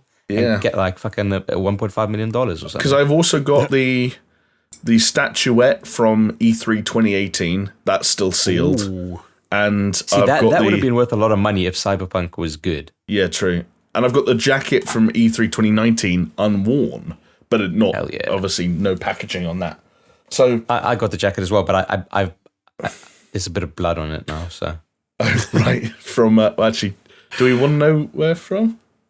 No. Is that okay? That's part of the fun. We gets left to the imagination. Okay. It was Steph's goatee, right? He pulled it a little bit too hard, and okay. There's a bit of a tear. See, I did wonder what you two got up to after that one night where you went for late night karaoke sessions. Ah, yeah. Do you know what? Oh, God. Steph at the karaoke. What a memory. What a memory! What a memory! Because what a guy! You know, hell yeah! Nothing but respect for the people who go to karaoke bars. The karaoke bars where people take it seriously, not like drunk people hogging the mic, but like go up on stage one at a time, sing your fucking song to everyone in this establishment. And he went up there. Yeah. And people might not know this, but Steph actually, and this is no joke, Steph has the voice of an angel. I'm not surprised. He can sing. He's got a good voice. He sung "Teenage Dirtbag" right by Wheatus. Yeah, by Wheatus. What a banger. But yeah. I was hated. One of our old bosses back. This is going back quite a while. He did karaoke with another one of our old bosses, and he got filmed, and everyone had joined the company. Got shown that video, and I felt so sorry for the dude. It was like, that's cardinal sin of like karaoke. You cannot film it and then show everyone you meet. Should I know what this is? Did you never see it? I don't think I saw this video, but then I'm not 100% sure who you're talking about. I'll tell you after. Okay. I'll tell you after. I mean, put it this way, this sounds dodgier than I actually mean it to be, but there were lots of videos that became required watching for new employees at that company. Oh yeah, it was ridiculous. That's not you got to get. It was almost like part of your onboarding of your, like your welcome, your employee handbook. Watch these memes to understand when we talk about them. Exactly. And ideally, it was my first day I got shown this video of someone singing karaoke, and I was like, "That's really out of order, man." Because he knew what was going on as well, and he just looked beaten. He was like, "Just." I don't know how much sympathy to feel because I don't know who we're talking about. It's a very strange situation to be in. Like, I'm sure you could guess. I can think of some people who deserve it, and some people who I'm like, that's not really their style. No one deserves it. Yeah, unless you're Steph and you have the voice of an angel. Some people deserve it. Hey, Steph's karaoke was committed to film. It was. In the Gamescom blog. It's part of the archives now. Yeah, I think I've got it knocking about somewhere. I need to upload it for our patrons. We can leave that one there. We can leave that and all the vlogs for that matter can get left. I've got them all, baby. I've got them all knocking about. We don't need to. Do you know what we need to do? We need to talk about games. Okay. Well, look, just to wrap it up. Okay. I played old games. Old games are still good. If you have a hankering for a really in-depth old school JRPG, well, not old school, but like new school, old school, just fucking pick up Dragon Quest XI's. Like, it's so cheap on pretty much every single platform. Just go play it. Like, this is the funny thing about like, I can't wait for this kind of game. Well, have you played Dragon Quest XI's? Just play it. I always find that a really strange thing. Like, I don't play. I wait for a new game and I get really excited about a new game coming out, and I like pre-order it. There's so many games I haven't played that already are out there. Only came out a few years ago, and if I just sort of like spent a few quid, I could play them and I'd really enjoy them. And you get the definitive edition where it's like all of the DLC and blah blah blah blah blah. It's been patched. You don't even have to wait that long times. for it, dude. Like, sometimes you just have to wait like 6 months. I want to say like Martin Ruffle is really good at doing that. Oh, he's the king of it. He'll go back and play phenomenal games. The definitive editions, he's like, I played, and he nearly always finishes them. And he'll message and go, "Oh, what did you think of that game?" And you're like, "Oh yeah, I really enjoyed it. Didn't quite finish it." You know, other games come out, and he's like, "Oh yeah, I got it like a month ago. I've played it. I really enjoyed it. I finished all of it. I platinumed it. I've completed it. I did all the trophies, whatever." And you're like, "You play games the right way. I wish that is how I play games." I will tell you this much. I got it for $5. I will tell you this much: if Martin was part of the SuperShow, officially, not unofficially, because he is unofficially part of this, he's always in our hearts. You and me, Jonesy, would be the least gamers on the channel. I reckon he games more than we game. He definitely finishes more games. I would put money on him spending more time in total than. Yeah, I think Jonesy has big weeks depending on how many things he takes on and which consoles they're on and how addicted to them he gets. You know. Yeah. Depends how much work I've got. And as Chris, well. If I don't have too much work on, I really get into it. And Chris, you're the same, like, right? Like the right game at the right time on the right platform with your life in a certain position. Like you'd go mental if you could. I did with Sekiro and I did with God of War and Spider-Man as an example. Right. I haven't had much of that lately. I honestly would have thought that Cyberpunk would have been the one that I did it to, but didn't kind of pan out that way. And what's kind of happened now is my time is so fragmented, right? Which is kind of strange to say, seeing as I was fucking unemployed for a year and a half, but it's true. My time was so fragmented that anytime it was like gaming, it was like, okay, well, I'll just hop on Dota or Warzone or Apex or these multiplayer games that don't actually get you anywhere beyond just the enjoyment and the time, but there's no progression. Ones. Yeah, you know what I mean. They eat your time and you get nothing for it. I still can't get something for it, but it's very much in the moment. It's not like a continual thing. I still can't shake off Warzone. That's still a thing for me, regrettably, to the tune of like maybe like 6 to 10 hours a week, I'd guess, more or less. Ooh. I'd be lucky if I get 6 today. to 10 hours. Yeah, I'd be lucky if I get 6 to 10 hours of general gaming a week. I deleted it today, Warzone. Yes, wow. yes, Jonesy. Deleted it today. Don't you feel free? Don't you feel free, like a weight has been lifted? It started to try and install an update, and I was like, do you know what? I haven't played you for weeks. Yeah. You're out of here. And do you know what? Good choice, because that update, they fucking nerfed almost every gun in the fucking game. So whatever. Okay. I was just getting used to... I'm not even going to get into conversations about meta because people don't care. People don't care anymore because it's Warzone. But Warzone's a very good game at its best. But it's not new. It is a good game. It's not new. And fortunately, I do have something new to talk about.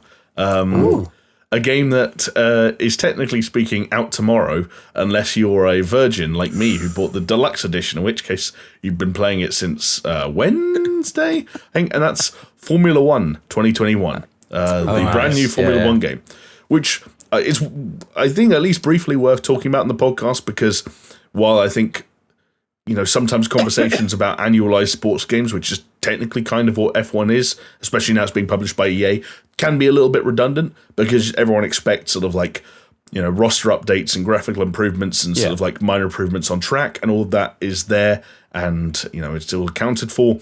But there is one new addition to this year's game which might be of more general interest, which is a story mode. Hooray!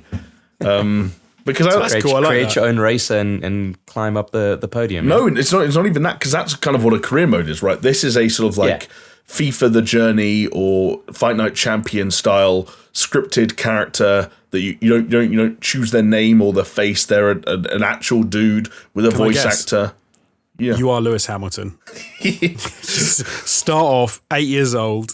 No, so go-karts. Do you know what? Actually, it's interesting you mentioned that, because games like FIFA's story mode called The Journey, and I remember one in Madden, I think it was called Long Shot. They do the thing of like, hey, here's you as a kid, and this is why you're into it, and your dad is played by Mahershala Ali, and you're going to play catch with him in the garden, and that's why you love football. One of the things about Breaking Point is it doesn't do that. It seems like it's far more inspired by the Netflix Drive to Survive style of creating drama, which is that, like, hey, a certain amount of this is going to exist on track, and we're going to create dramatic situations and dramatic cutscenes and pivotal points in the story through traditional Formula One antics, like infighting between teammates and battling over who's the number one and the number two driver and who's getting preferential treatment, and two teammates who don't put the team's vision first and are battling for position at a corner and then make contact and they both end up crashing out. And they take real life scenarios and what is very regularly dramatic Formula One situations and turn them into plot points. There's one point, for example, I did the other day where you are doing a race and you have a gearbox issue that the team I investigate but cannot fix, and every time your car tries to leave sixth gear, it basically gets jammed and stuck, which is not dissimilar to a situation that happened to Ayrton Senna, the legendary Formula One driver, who basically had to bring the car home stuck in sixth gear One Grand Prix. And it's not as dramatic as that, but that's the stuff they kind of take influence from. And I'd say generally speaking, is there a wheel nut that doesn't come off?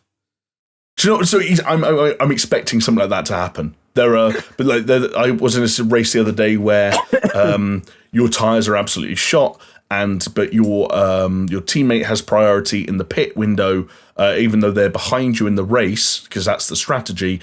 Right. And so they ask you to stay out for another lap, and you don't. You come in, and you're basically queued behind them in the pits. So they're doing stuff like that. And that's cool. A lot of it that's like the fun stuff of Formula One, right? Yeah, and for a first effort, they've done a surprisingly good job of like mixing up. Like, okay, at this point, you're going to do a full sort of 13-lap race yourself, and you're actually going to be able to finish, and there might be varying reactions based on how well you did. And on these races, we're going to interrupt you with a cutscene or a premise before the race that kind of makes it a bit more story-led.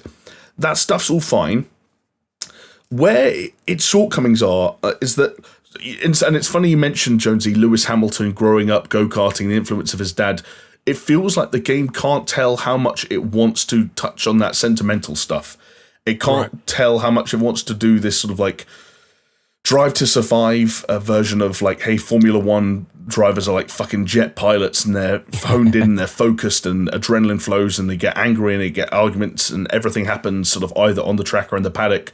All this version of like, hey, you're actually quite emotional, and you get phone calls from your mum between races, and like all the stuff that they've done nice presentation shit to, like the cutscenes. That's all F1 drama, and all like family drama. Like one dude, I won't go into too much into the structure because people might think it's a spoiler, but like one dude, it's about his relationship with his mum, and it's like heavily implied that his father might have passed away at some point, but it's all drip fed through these really boring phone calls. That happen between races where you're in this kind of like social area and you're checking your emails and like a fake Twitter feed, like, one of those things. And it's like, I'll be honest, I hate shit like that. So that's the thing. So it's like it's split between these two worlds where like they've done a surprising. Even go look up the cutscenes for this thing, and even like the voice acting, the lip, like they've done a surprising for Codemasters making an F1 game and like making full on like high quality cinematics for their Formula One story mode. There's some surprisingly solid stuff for a first effort at this thing. It's just it gets its wires crossed a little bit when it comes to how much it wants you to care about the drivers and the personalities involved in the story on like an individual or personal kind of level. How much it sort of has trouble juggling the on track and off track sort of elements of their lives. And also, and this is going to sound like a weird complaint, but also elements of like, I hate to say it, but like ludonarrative dissonance, where, without spoiling too much, one of the elements of this story mode is let's just say you might change perspectives at certain points of the story mode and be able to see things from a different perspective. But the issue is that, and people might say this is almost like a Last of Us 2 style issue, which is that like a character is presented as one way through the entirety of the first half of the game, and then you might be asked to control them in the second half of the game. But this is not just a game where you have agency over what you do on the racing. It's also a game where you like do interview questions and answers and stuff like that. It's like, hang on, I never liked that. Am I supposed to keep being the arsehole that I was in the first half of the story, or am I meant to be a nice guy now that you want me to feel sorry for him? I can't spoil it. I can't spoil it, but like it explores a tale as old as time in Formula One of like young rookie and veteran on the same team, and it wants you to feel sorry for both people. So what you're saying is this is the game version of Sylvester Stallone's Drive. Absolutely. So, and there's a point actually where he flips a coin on his way around the track, and it lands on the chevron, and you got to impale it with your tire. Yeah. What a fucking stupid movie. That's a shame, because I thought you were talking about cars, and I was going to say that sounds good. There are times where like this thing kind of clicks, and you're like, Formula One story modes make sense in the way that I think we all know they can. And there are times where it's like you haven't quite refined your vision well enough for this to fully come together. They're always weird though, like those sorts of sports games. They are. You're right. The story modes are always weird, so it's always tough to do. Do you know which one wasn't weird? Interesting that I don't know. They're all weird. Fight Night Champion wasn't weird, and I can tell you exactly why it wasn't weird. It was because it didn't do the whole thing of like. It basically said, "Hey, we are what we are. We're going to be schlocky. We're going to be stupid. We're going to be B-movie. We're basically going to be Rocky." Like, hey, well, let's go say Rocky. There's gonna be a bit where, like, 1 second you're boxing, and the next second your character has been framed for a crime they did not commit, and now they've gone to a high security prison, and you're fighting neo-Nazi skinheads in a bare knuckle boxing fight in prison. That's what the story we're making, and they stuck to it, and like it's fun for that reason. Everyone's a caricature, and it's larger than life, and it knows exactly what it is. It's like the big kingpin, bald, fat promoter who doesn't get his way and has a gun, and like, whereas like. The journey is like, oh, what if your parents got divorced and your dad tried to come back into your life after you became a successful footballer? It's like, well, come on. What's funny is I put sports, the sort of the dodgy career modes in sports games. I almost find them as bad as I do the fighting game career modes. So of things like Infamous or Mortal Kombat, where they try and have those cutscenes that give you a reason why you get into a 1v1 fight where the camera pulls out and you're like facing each other and you face off, and that always seems so like done as well, and it's just, this is so cliched. I know we're going to end up in this fighting situation. It's like those sports games always seem to have. Sorry, mate, go on. I was going to say, at least then it's superheroes, and you allow yourself like your cliche like gauge in terms of how much you'll allow is slightly higher than it might be in like. Human sports. Jamie, I suppose so. You can get away with a bit more, I guess. Yeah. Jamie, I got the big brain idea for DLC. Oh, yeah. All right, because it's EA now, so there's going to be DLC. True, right? Very true. Let's just accept it. Hey, Chris, I paid more money to start playing that game 3 days early, so... Yeah, exactly.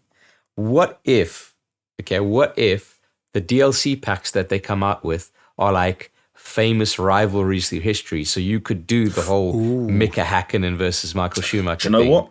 Or like Niki Lauda or whatever. Like, yeah, that would be sick. Like it's a really cool idea. It's a really cool idea, and what's the thing? Rush, the movie Rush with Niki Lauda. And James Hunt. Yes, James Hunt. Yes. Yeah. There are But so you're many calling cool me a things rat. you I can don't do. mind being called a rat. You know why? Because a rat is smart. If you put a rat on someone's tummy and put a bucket on top and start making the bucket hot, the rat will get so panicky he has to crawl inside the guts, and I saw it in the movie. Okay, yes, and that movie was... Name it? I think... I know the movie. I don't think... Too Fast and Too Furious? Too Fast, Too Furious, Okay, yeah. that's... yes, okay. I don't think I'd have got that without the help, but that makes sense. That would be very cool, though. That would be very cool, because here's what you kind of touch on, the thing I'm always reminded of when these sports games have career modes, which is that story modes, I should say, which is that sometimes you don't need to inject a lot of that stuff, because you know what is really fucking exciting? Sport. Like I just had a thought though, how amazing would DLC? Sorry to interrupt. No. How good would DLC be if there's like a cinema cutscene before a race, and there was a DeLorean? No, even better. There's just like a black car next to you, and you're like, oh, this is like an umbrella, it's a black car unbranded. And then the camera turns around, it's Dominic Toretto, and he just walks over and goes, nothing more important than family, and gets in the car, and you've got a race Dom from Fast and Furious. Would be great. You're racing, but at some point the fucking Formula One track turns into a dirt road, and it gets to this like little split, and the cars stop, and then the only way that you can proceed is if you physically turn your mouse or the camera to turn your head to look at the other one, and Paul Walker's there, and you just have to you physically have to like nod your head, look back at the road, and you just diverge, and then roll the credits. I was about to make one of the most poor taste jokes I've made in a long time, and I'm not going to do it anymore. I'll do a different poor taste. No, I'm not going to do that one because it's really unfair. I'm going to do a different one, which is that like there's also a scene where we finally get an alternate angle on Roman Grosjean's horrific crash, and you see that it's actually John Cena with a grenade launcher blowing up his car, and that's where the fire started. And he launched it, and then Roman Grosjean comes out the flames, and John Cena laughs, and he turns to camera and says, "I no longer recognize Taiwan as an independent nation," and he runs away. Remind me to tell you guys the joke I nearly made there when will do. I can imagine. Because I want to say, okay. Did you play anything else, Jamie? No, not that's worth talking about. No, I've got a few things. No Psychonauts yet? You scumbag. No, like I've genuinely got a few things lined up and downloaded, including Psychonauts. I really want to play a Plague Tale Innocence now that is a PlayStation Plus game and has been upgraded for next-gen systems. But this didn't end up being a week for story-heavy games for me. I had to watch a lot of Love Island and a lot of football, and neither of them lent themselves particularly well to increase gaming time. So, can we just, for save your face and for your benefit, the Love Island part is not as a personal interest, is it? It's in I'm watching Love Island in a professional capacity at the moment. I can confirm that I would not choose to watch each episode of Love Island technically 3 times over, but that is currently what that's how food gets put on the table at the moment in a roundabout way. Fair enough. But yeah, so that's it for me. I was just waiting for one of you to move on then, and I was like, okay, someone move on. You're the host, buddy. You move it on. Yeah, I was waiting for you to move on. That's what I'm here for. Did you forget that you were hosting, Jamie? Well, Chris, it's because, let's be honest, technically speaking, I would believe I was meant to be hosting last week, right? Or was Jonesy meant? No, I think we're just... No, I was hosting last week. I think we're on track. We were on track. Even though I missed it, I don't think I was involved with... Basically, what I'm saying is I lose track of time a little bit because, Chris, you weren't here last week, and not being here last week meant that you didn't get an opportunity to speak on one of the more curious stories of the year, which was the announcement of a new model of the Nintendo Switch, the Nintendo Switch OLED. I was a little bit worried that it would actually be a while before it was perhaps relevant to bring it up again. Maybe at release we'd get your thoughts, and in the intervening months we wouldn't know for all this time what Chris thought of the latest, greatest handheld on the market. Little did I know that 1 week later we would have the perfect reason to bring up the handheld gaming market once again, because Steam, under the watchful eye of Gabe Newell, have bust that shit wide open today with the Steam Deck. Someone give me a dramatic, some dramatic noise. There you go. Terminator. So the Steam, you know what, the Steam Deck, the Terminator, not far off. Shall we get a little bit into what this thing is? Yeah. Yes. For anyone that missed it. Okay. We actually talked about this on the podcast, maybe a couple of months ago, about the prospect of this happening, the prospect of Steam Pal.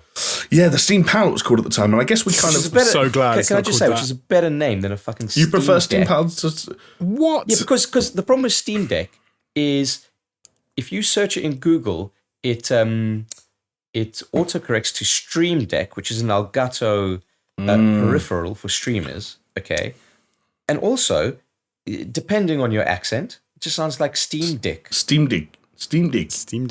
Yeah, it also, it looks like the kind of term that I feel like if I looked up Steam Deck on Urban Dictionary, I wouldn't be surprised if the top definition was if you took a shit on the deck of a cruise ship, and it was called a Steam Deck or a deck steamer.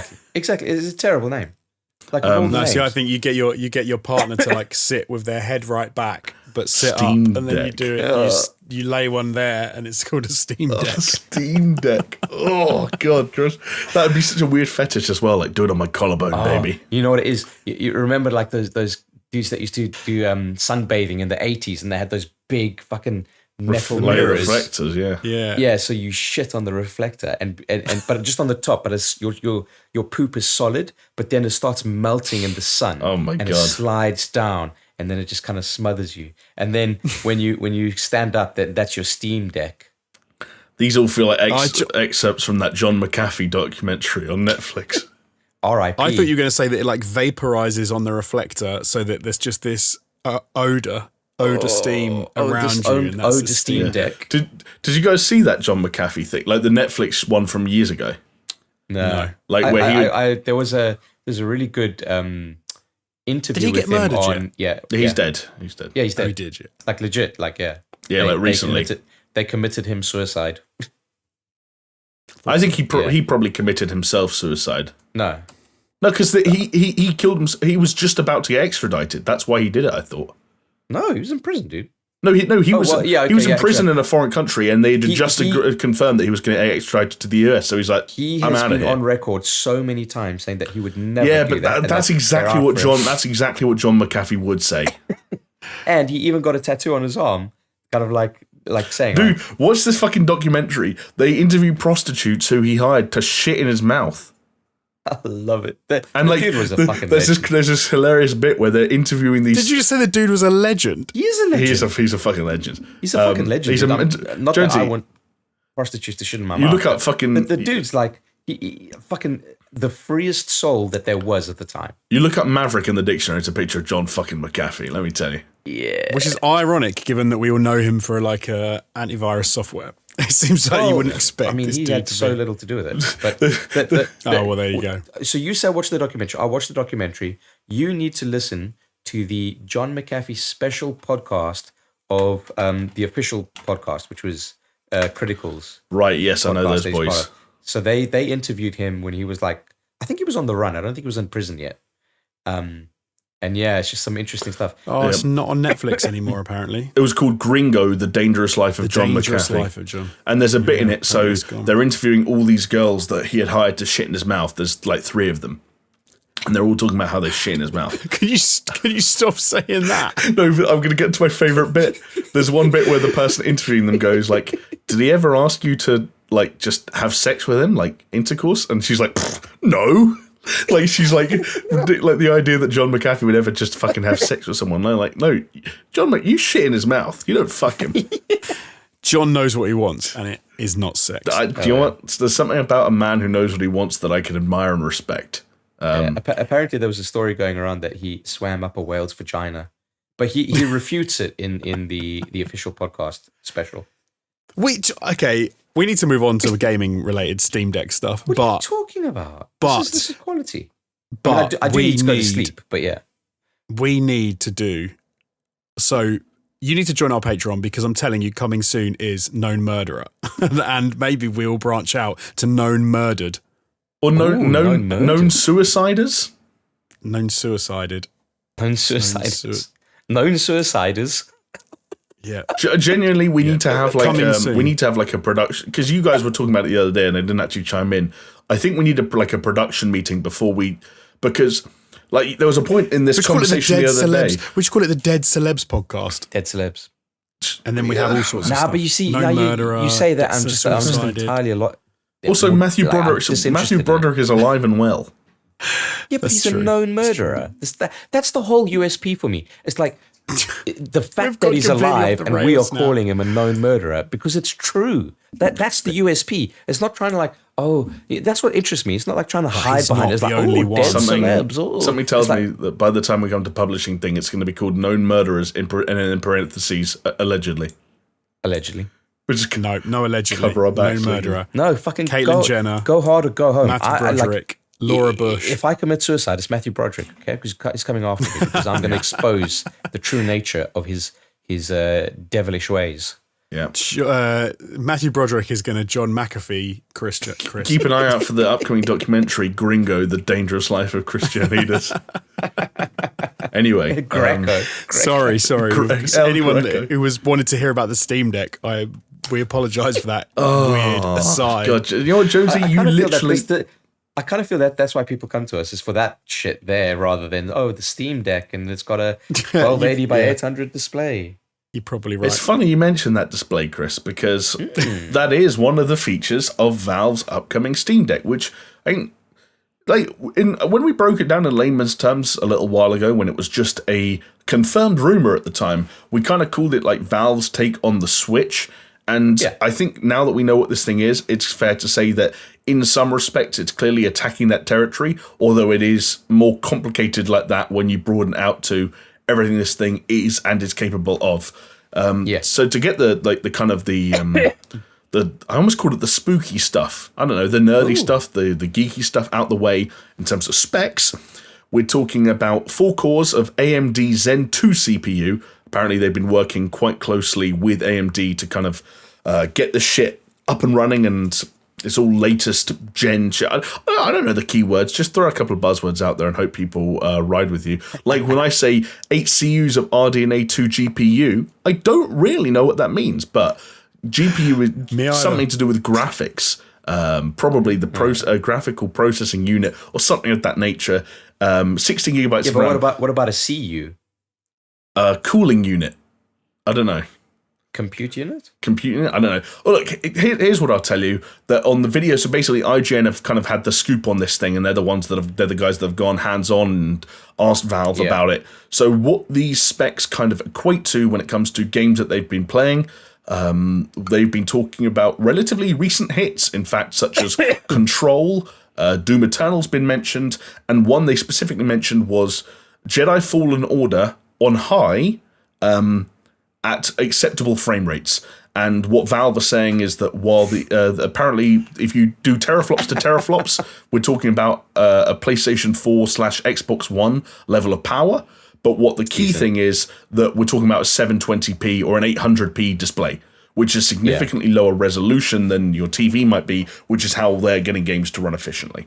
Although also there is a dock. Right, there is a dock. So Valve, Valve haven't made their one yet, but basically there's a USB-C out. So any USB-C dock you buy, or whether you buy Valve's one when it releases, will work. And if that USB-C dock you buy has like Ethernet support or whatever, that will all be compatible as well. I will say though, I'm going to plug this now. Mentioning Jedi Fallen Order on high graphical settings is something I want to loop back around to, because it's something I think it's important we talk about before we kind of move on. Before we do that, can I just say acceptable frame rates? If we run it back to the discussion we had earlier, acceptable frame rates for us and acceptable frame rates for fucking Joe Public. Very true. Yeah, what does that mean? What does acceptable frame rates mean? That's what I want to know. And then you talk about Control, but I could play Control on the Switch. It's a cloud version. But I can do it. This might be preferable. This might not. But then there's stuff to get in. I'm not knocking the Steam Deck. I think it's a fantastic piece of kit for one reason and one reason only. But we'll get to it. So yeah, I'll finish rattling off the specs before we get into kind of what this thing really is when you boil it down. So there are going to be 3 models at launch. Essentially, the main difference between the models is the amount of internal storage. But there are a few also subtle ones. So low end is going to be 64 gigabytes, then up to 256 gigabytes and 512 gigabytes on the highest end. The latter 2 of those 3 are going to be NVMe, so it's essentially faster read and write speeds on the higher end internal storage you get. But the 64 is still an SSD, so it's like an M2 SSD. All still an SSD, but so it's not bad. Like it's still better than. Yeah. And if you wanted to go on the 64 route, there's a built-in SD card slot that you can use for expandable storage, and you can play games off that SD card, so it's not some weird PlayStation 5 copy them back and forth bullshit. And as we said earlier, like physically, if you're struggling to imagine this thing, maybe you haven't seen a picture or a video yet, like it's like a bulkier grey Switch, right? You've got without removable. Without removal, so it's more like a Switch Lite. I thought as soon as I saw it, I was like, "It's a Game Gear." It was Game Gear-esque, isn't it? Yeah, but I think the input controls are really interesting on this. Do you mean are you referring to the touchpads? There's dual touchpads, dual analog sticks, and then there's like your D-pad and your A-pad, blah blah blah. Yeah, and then 4 grip buttons. Like, there's a lot of input going on this fucking thing. There is. There's more than that, though, isn't there? There's 8. There are 8 buttons, because there are 4 shoulder buttons, but then there are 4 shoulder buttons as well. As well. Yeah. So there's actually 8 buttons on the back and of it. The touchpads they've kind of talked up as being sort of like capacitive, so you're not gonna like accidentally slip your part of your wrist or your palm on it and fuck it up or something like that. And they're kind of utilizing the technology we saw in the Steam controller, but also in the Valve Index to kind of like, hey, if you need to replicate a mouse for whatever reason, this might be preferable. We'll see how that goes. And as we mentioned earlier, you're going to be playing these on a 16:10 display at 1280x800 resolution. Which is a bit disappointing. But comparable to the Switch, and like, at what point do you get diminishing returns in that form factor, I suppose, right? Because I think the screen size is 7 inches, which is, again, like, at Switch OLED territory right there, so... Yeah. Also, you've got to be surely one of the reasons they've done that is like you say, diminishing returns. It's a handheld, but also you need to be hitting half decent frame rates. Yeah. And if they had a bigger screen, then they're going to just I think it's like a battery life issue as well, you know. So battery life being quoted at 2 to 8 hours. The example they gave is Portal 2 running for 4 hours, which, I mean, the Switch never had magnificent battery life. Let's be real. Yeah. No. But I guess that might be a little bit disappointed for someone who saw this as kind of like a run and gun, take it on a day out kind of. Here's the test, Chris. Could you use this on the train to Manchester? Would it last the whole way? Yeah. Okay, there you go. Would it last there and back? No, but I charge it on when I get there. Yeah. Okay. One thing. Yeah, like the fast train to Manchester is 2 hours and 15 minutes, I think. There you go. There you go. And Chris could plug his headphones into the 3.5mm headphone jack. And if you wanted to play an online multiplayer game, there is Wi-Fi. There's no sort of like what's non-Wi-Fi called again?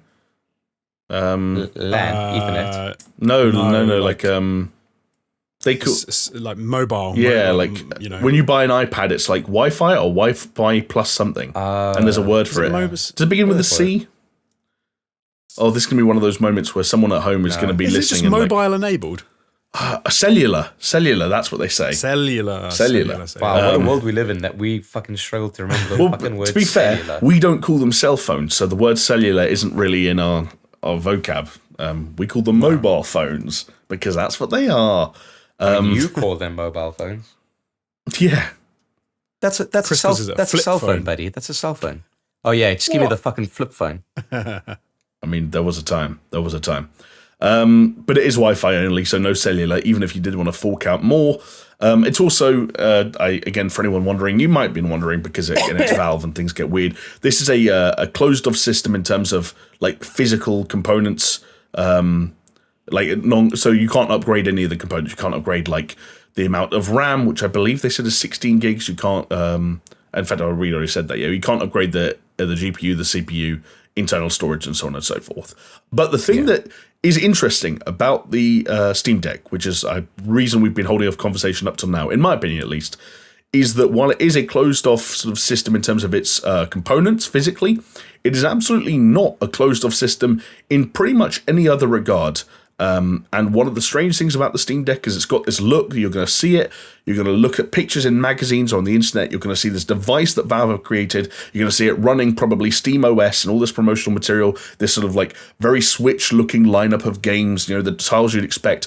But fundamentally, all Valve had decided to do is create a PC with controllers on the side, to the point where this is running, SteamOS is running through Linux. So, if you used a USB-C hub, like the one that Valve will eventually release to plug it into like a monitor, this could essentially run as a PC. There's already footage of people running games on a monitor using this as essentially the PC itself. And while obviously... And a mouse and keyboard connected to totally. It as well, And while obviously, for very obvious reasons, Valve have not shown this in any capacity, IGN's Ryan McCaffrey said to them, look, could I take this thing, install Windows, install Microsoft's Xbox app, and play games through Game Pass? And Valve just sat there and were like, well, yeah. Because here's the thing, it's a fucking computer. So that's what's strange about this, right? Like, and that's where you have to, we go back to what we were saying earlier, Jedi Fallen Order at high. Like, you're not playing bespoke Steam Deck, you're not waiting for the Steam Deck port of your favorite indie game. You're just playing games. And I guess like... fucking cool, man. Yeah, so there you go. That clearly excites, or if not, at least intrigues you in some capacity by the sounds of things. The thing about this is it's really cool, it's really powerful, but anything could be really cool, really powerful, really small, really big, really light, really heavy, whatever. I can attest to that. Well, there we go. It all boils down to pricing, though, right, Lebowski? Where's the money? Right, and this thing, is it cheap? It's entirely going to depend on which model you want and what value you think you're going to get out of it. So we haven't actually said price, but the low-end model with 64 gigabytes of storage will set you back $399. A reminder that the recently announced Nintendo Switch OLED model runs at $350, I think I'm right in saying. Yeah. Also, 64 gigs of memory built in. There you go. So, but then, if you bump this up to 256, you're talking about $529. And if you bump it up to the highest end, 512 gigabytes, you're talking about a $649 piece of kit. Which, even looking at the home console market, including talking PlayStation 5, Xbox Series X, we're talking about one of the most expensive pieces of gaming hardware that one can buy. But at the same time, not expensive for a pretty good PC. Yeah, exactly. It's a PC. It's a computer. Exactly. You can do shit on it. I think it's cool, man. I think it's really cool. I think you had messaged on the group before I even knew that this was a thing, and it just looked like you were having a fucking midlife crisis or a stroke or something. Steam Deck goes to your point about the name. It said, he said Steam Deck Day 1, and I was like, what? Oh, that was it, yeah. What Steam Deck Day 1. What are you on about? And I was like, sometimes when someone messages something and it looks like it was an autocorrect fail, so you go in and you type in that word to see what they could have been typing in, and I was like, Jamie's dying. He wants me to call 999 and get them. This is my safe word. This is my cry for help. Steam Deck Day 1. But anyway, is it a day one purchase for me? No, not personally. I mean, I've got a PC that runs games just fine, thank you very much, and I've got my consoles. But I definitely see a place for this. I think Gabe Newell said they've projected that this will sell 1 million units. I don't remember the time frame he gave, but saying that they expected to sell 1 million units, and I don't think that's unheard of. I thought he said millions of units. But then the context he says that, I don't think he ever outright says, I think it will sell. I think he's talking about what he hopes for and what the future looks like for a device like this. I think it is entirely possible.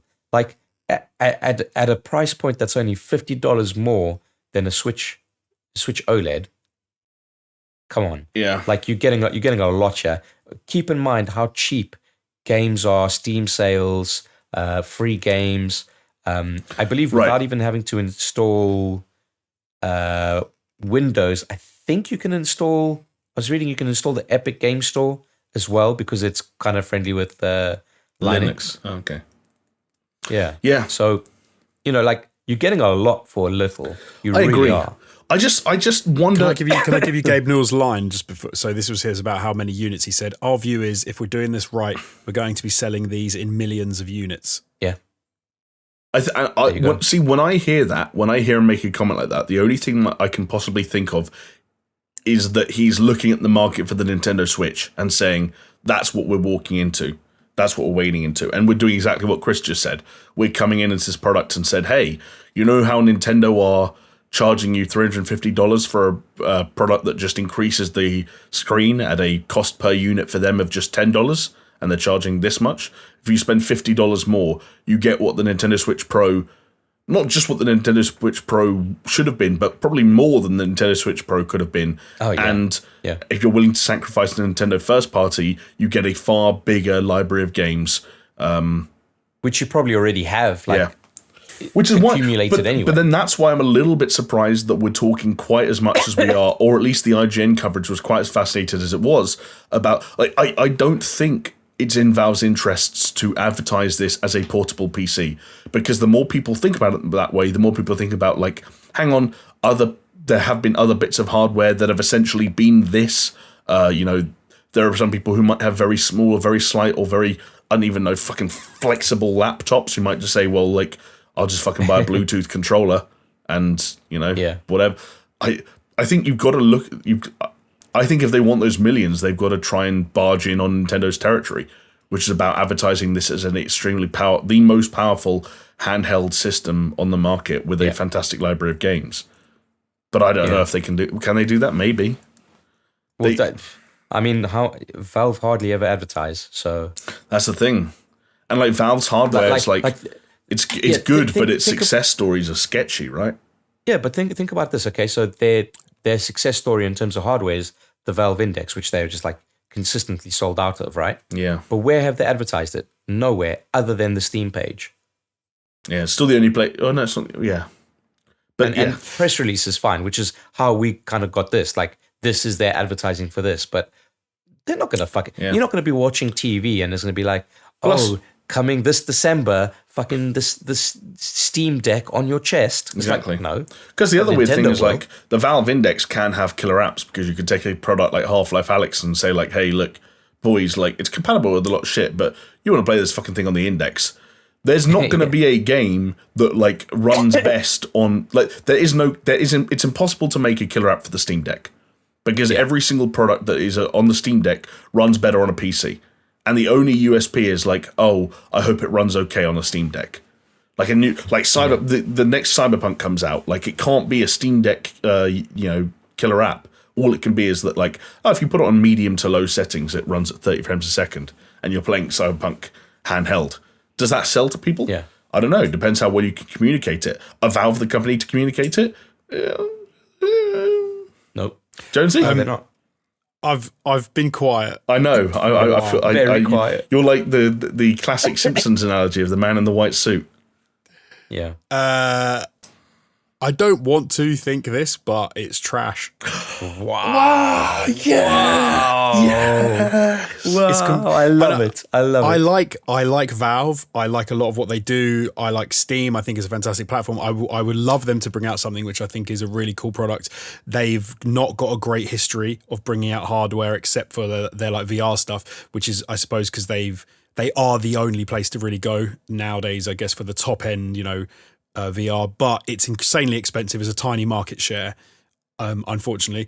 But what they've made here, as far as I can tell, is a reasonable laptop in a different form factor that is stuck onto a Steam controller, which is a pretty trash controller, and is not a controller that you would pick up and go, like if you pick up all the PlayStation, the PlayStation 5 controller, the Xbox controllers and the Steam controller, you're not going to go, these guys know what they're doing with that like handheld stuff. It's not great. I've got one. It's my third choice out of those ones.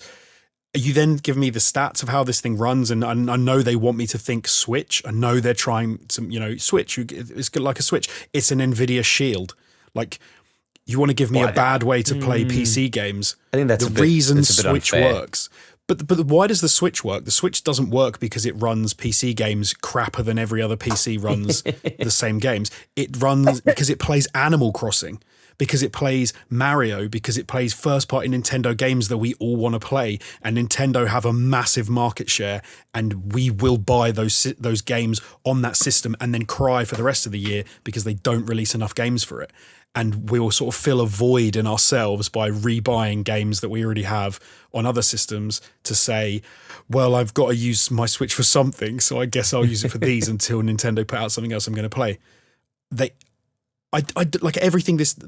For me, the biggest thing they've done wrong is to not pick an avenue for this, is to not go, no, it runs Steam Big Picture or whatever, Steam OS, and it plays these games really well, and that's what it does. To say, you can do whatever you want with it, mate. You can delete the system and put Windows on it. You can play Xbox games on it. It's like, why wouldn't I just use a laptop? Like, yeah. There's nothing makes me want to buy this. Because playing on a laptop while you're sitting on the shitter is not that comfortable. You'd rather have a handheld. It is one of those things where that form factor does help, It does absolutely help, and if I want to do that, then I'll probably go and buy a Switch. I'm not going to drop 650 quid. Certainly not going to drop for the most expensive one. In which case, I'm then saying, okay, so I could get the 64 gig version, and I could then spend money on SD cards and do blah blah blah. But do I really want to do that if I'm a PC gamer? I like playing on my PC, and I've got a 1440p monitor, and I like to play things at 60 frames a second. Yeah, but or bang on relentlessly about 120 frames a second. But this is just what I said as well, Jonesy. Like, it's not a first day purchase or a purchase at all for people like us. But it's not trying to. I don't think it's a purchase for anyone. I don't know. But I'm trying to think. I can think of some plenty of use cases. Like, think about like your nephew. Some people will buy it. Who wants a laptop to fucking play these games, and you're like, well, yeah, okay, I could spend that money on a laptop, or I could spend money on this, and boom, like. But the second you have that, thought, right? No, but this is my problem with this. The second you have that thought of, my nephew, he could do with something to play on. This is cheaper than a laptop's. And then I say, but hold on, he also does schoolwork and he can do that on his laptop. He needs a laptop. And then someone says to me, that's all right, mate, because you can buy a keyboard, a monitor, a mouse, and you can plug them all into your Steam Deck with a dock. And I'm like, how much is this costing me now? Oh, now it's costing about £1,000. It's also not going to run anything that well on anywhere near as well as a £1,000 laptop. So I'm like, so I could buy a 17-inch laptop that's going to run everything really well. He can do his work. He can play his games. Everything's built in. Or he can buy this thing and get a load of peripherals and stuff. Mate, I think you've gone a little bit rogue here. Like I appreciate it, but nobody buys you're this. talking about like I'll throw a £1,000 laptop, but on the lower end spectrum, you're talking about a $400 system with a dock that'll maybe be like $50, and then a mouse and keyboard that can be as cheap as or expensive as you want it to be. Like, and then a monitor. Can I throw a spanner in what Jonesy said? Like, I'm going to buy this. You will buy anything. Have you registered your interest in it? Not yet, no. But I'm not going to buy that. Do it now. I'm going to. You have to pay £5 to. I just haven't got around to it. But it says the man who paid £5 for a fucking brand new copy of Anthem. Get over yourself. Do you know what? It was an investment. Jamie, a man who owns absolutely every system that releases. A man who was annoyed when he didn't win the Switch Lite that I gave away on my channel for free last year when he already owned a Switch. I'm not buying a Switch. I'm not buying a Switch OLED. But that's because in this instance you've got a Switch, and I think we talked about last week. There is no reason to buy a Switch OLED if you own a Switch. Right. This I can see why you can make the argument that you would buy this to play PC games on the go, but only because I know you're Jamie and you like to buy every system. But we've already ascertained that Jamie doesn't go anywhere. So he's going to play it at home. This is not fair. Sat on the same chair that he's sitting on in front of his computer. You don't own an Xbox Series X, do you? No, I'm waiting till they're like easier to like find consistently. But also, my PC has kind of made that much more redundant for me than it was when I bought it. Because of Xbox. I've got an Xbox One X because when I bought that, I didn't have a PC, so it's like, Forza Horizon 4 and Crackdown 3 and Game Pass in general. But then of course with Game Pass, you can play everything. So many things are across both. It's tricky. I like what they're trying to do, and I don't think it's a bad idea. But I think the execution is not great, and I think having used Valve stuff, like peripherals like the controller and stuff, I don't think I would pick this up and be wowed and think it was a great purchase. I'd think it was a waste of money, personally. And I think a lot of other people agree with me. There will be people that buy this, and it will be the same number of people that bought the Valve Shield.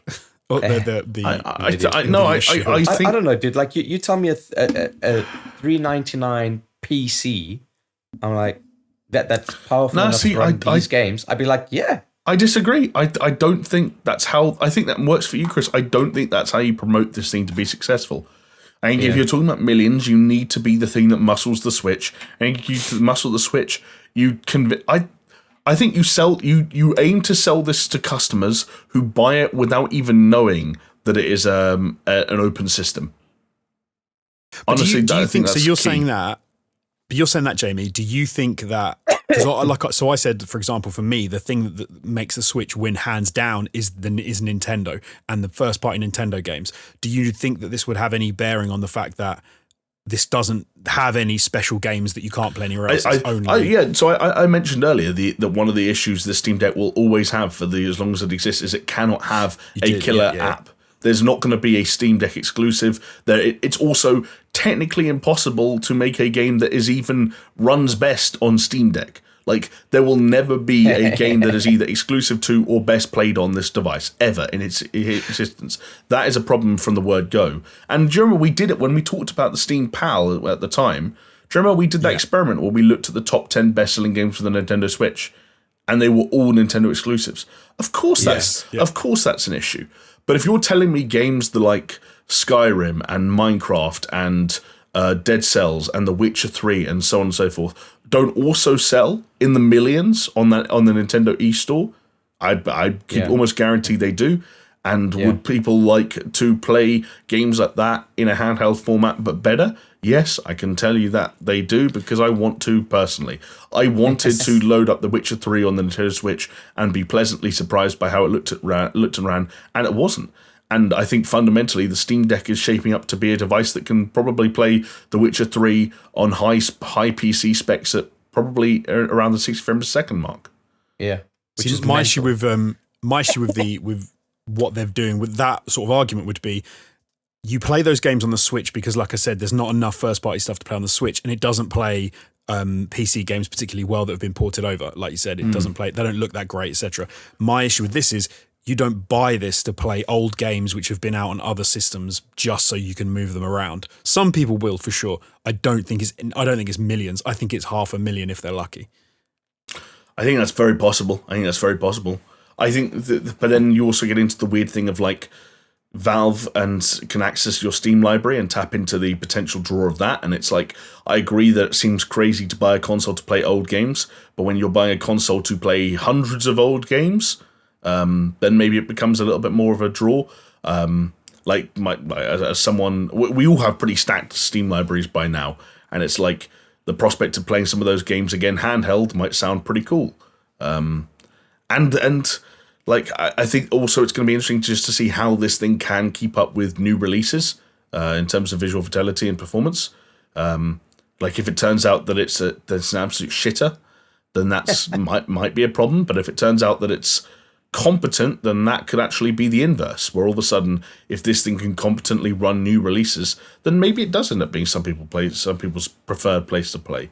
Or maybe some people are just addicted to certain games in their Steam library. Maybe certain people play hundreds, if not thousands of hours of the same Valve product over and over and over again and never move on, even though they shouldn't. They just come off as desperate and misguided with how much they like this one Valve published free-to-play game. And they just play it. And maybe they want to play it, and maybe this is a way to sufficiently play it. I will say portably. this, though. Playing fucking Dota on that thing would be horrendous. I was thinking that I knew it. Yeah, you were thinking like, Matt, I want to play the mouse and keyboard, so now I've got to put it on a desk. If you could do one-to-one character movement with the analog sticks, but then also maybe use the touchpad for stuff, could that help? Maybe, but I think you'd need like a touch display to make it anywhere near workable. I think the display is a touch display. Yeah, they said there's some weird stuff. I think so, yeah. On one of the Q&As, they're talking about those touchpads, and they do say some shit that I didn't quite understand about how it could work. And it doesn't... Yeah, I forget the terminology. I'm not sure, but like it's intriguing. But I think like you touched on it, and some of the people in it's got a 7-inch touchscreen. Yeah, well, maybe. You see, now...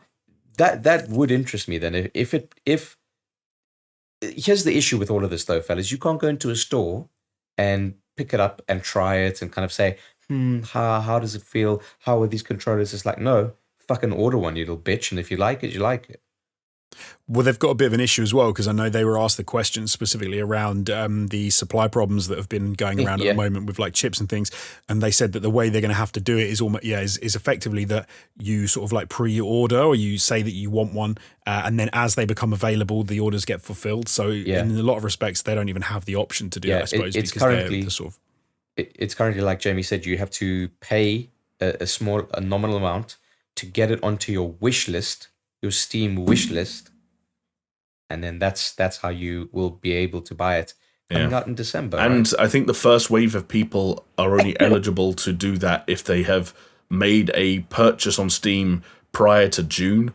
So they are going in pretty hard on the whole, hey, let's look after our stock. That. Yeah. I love that. I do love the fact that they're trying to stop them getting to the hands of scalpers and things, and they're trying to do make sure that you're a legitimate sort of Steam customer. And like I said, I would love this to be wicked, but I just don't think it's going to do very well at all. But one thing that did jump out to me, I will mention, of course, I have to mention it. Come on now, is they were asked the question about VR, and it immediately tickled my taste buds, because I was like, oh, if this is a way to play VR very well wirelessly, and it's like an additional feature that it has that you can just plug it into your headset, put it on, and use your VR, but you can't do that. They said you could technically, with a whole load of other stuff, utilize this for that, but it is not what it is made for. What if this is part one of a 2-part strategy of democratizing VR. What do you mean democratizing it? So what if, because we know that like the Oculus Quest 2 can run on its own, or it can connect to a laptop with a single cable. All right. And that's something that's like, what, half a year old at the moment? What if this Steam Deck launches in December, middle of next year, they release another version of the Index, which is like purely wireless, but it has a compute unit in it as well to work in tandem with this Steam Deck. And it had like a battery power, so you could play it for a couple of hours. And if it had a thing in it so that it knew where it was, so it worked as this system whereby you could track movement, etc. I think it'd be fucking awesome if that had the additional features of doing that. Then I mean, we know that Valve are, or at least the last thing we've heard was that they are very interested in VR. But look, I don't want to open up this like whole discussion because I do want to go to bed at some point, fellas.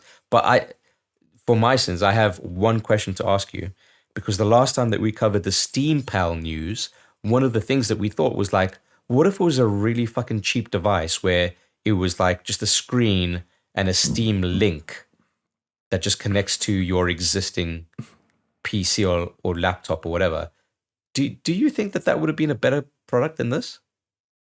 But then, I mean, first of all, yes and no.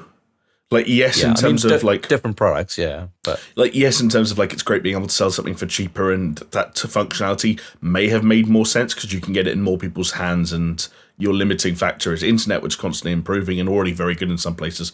But I also think that's a harder sell for people who don't understand that. But then the other tricky thing, and I think this is going to be a thing that keeps happening with the Steam Deck the more we bring it up, which is, if this is just a computer, it's already a Steam Link. You can already stream games to this in the same way I played Disco Elysium from my laptop, But it's an expensive Steam Link, whereas what I was saying is like, one, yeah. If they had said it's just effectively a glorified fucking USB monitor with some dingly dangly controls on the side and Bingo a Wi-Fi wings. chip. Do you know what I mean? Yeah, exactly. And it's like, and it cost $100. Oh, everyone would own one. I don't know if I agree. I would. I don't know. I think I agree with Jones. Yeah, I think everyone would. I think for the cost a of larger proportion would buy it than this. I disagree. I disagree. For a little bit more than a PlayStation 5 game. I think that a lot of people like us take the punt because the price is so low, but I don't think that has. Like when Gabe talks about like breaking, into the millions of units, I don't think a device like that has the capacity to do that. Simply because I don't think that there are enough people that even necessarily understand exactly what they'd be buying in a product like that. That's the barrier. And B, I think there are a lot of people, myself included, who aren't consistently confident enough in the connectivity of their household or workplace, or even worse, if you're on the go. I had my PC plugged in via Ethernet, streaming the game via Steam to my laptop on the Wi-Fi, like 10 feet apart. And it was Disco Elysium, which was, a point-and-click game for all intents and purposes, and it wasn't great. You're asking me now, would I pay $100 for a device that is exclusively that? No. Would I coming down from the lofty heights of the 600 and whatever, would I pay whatever the pound equivalent is of $400 for a device that lets me install? It's £350. Would I pay £350 for a device that lets me install those games locally and take them anywhere?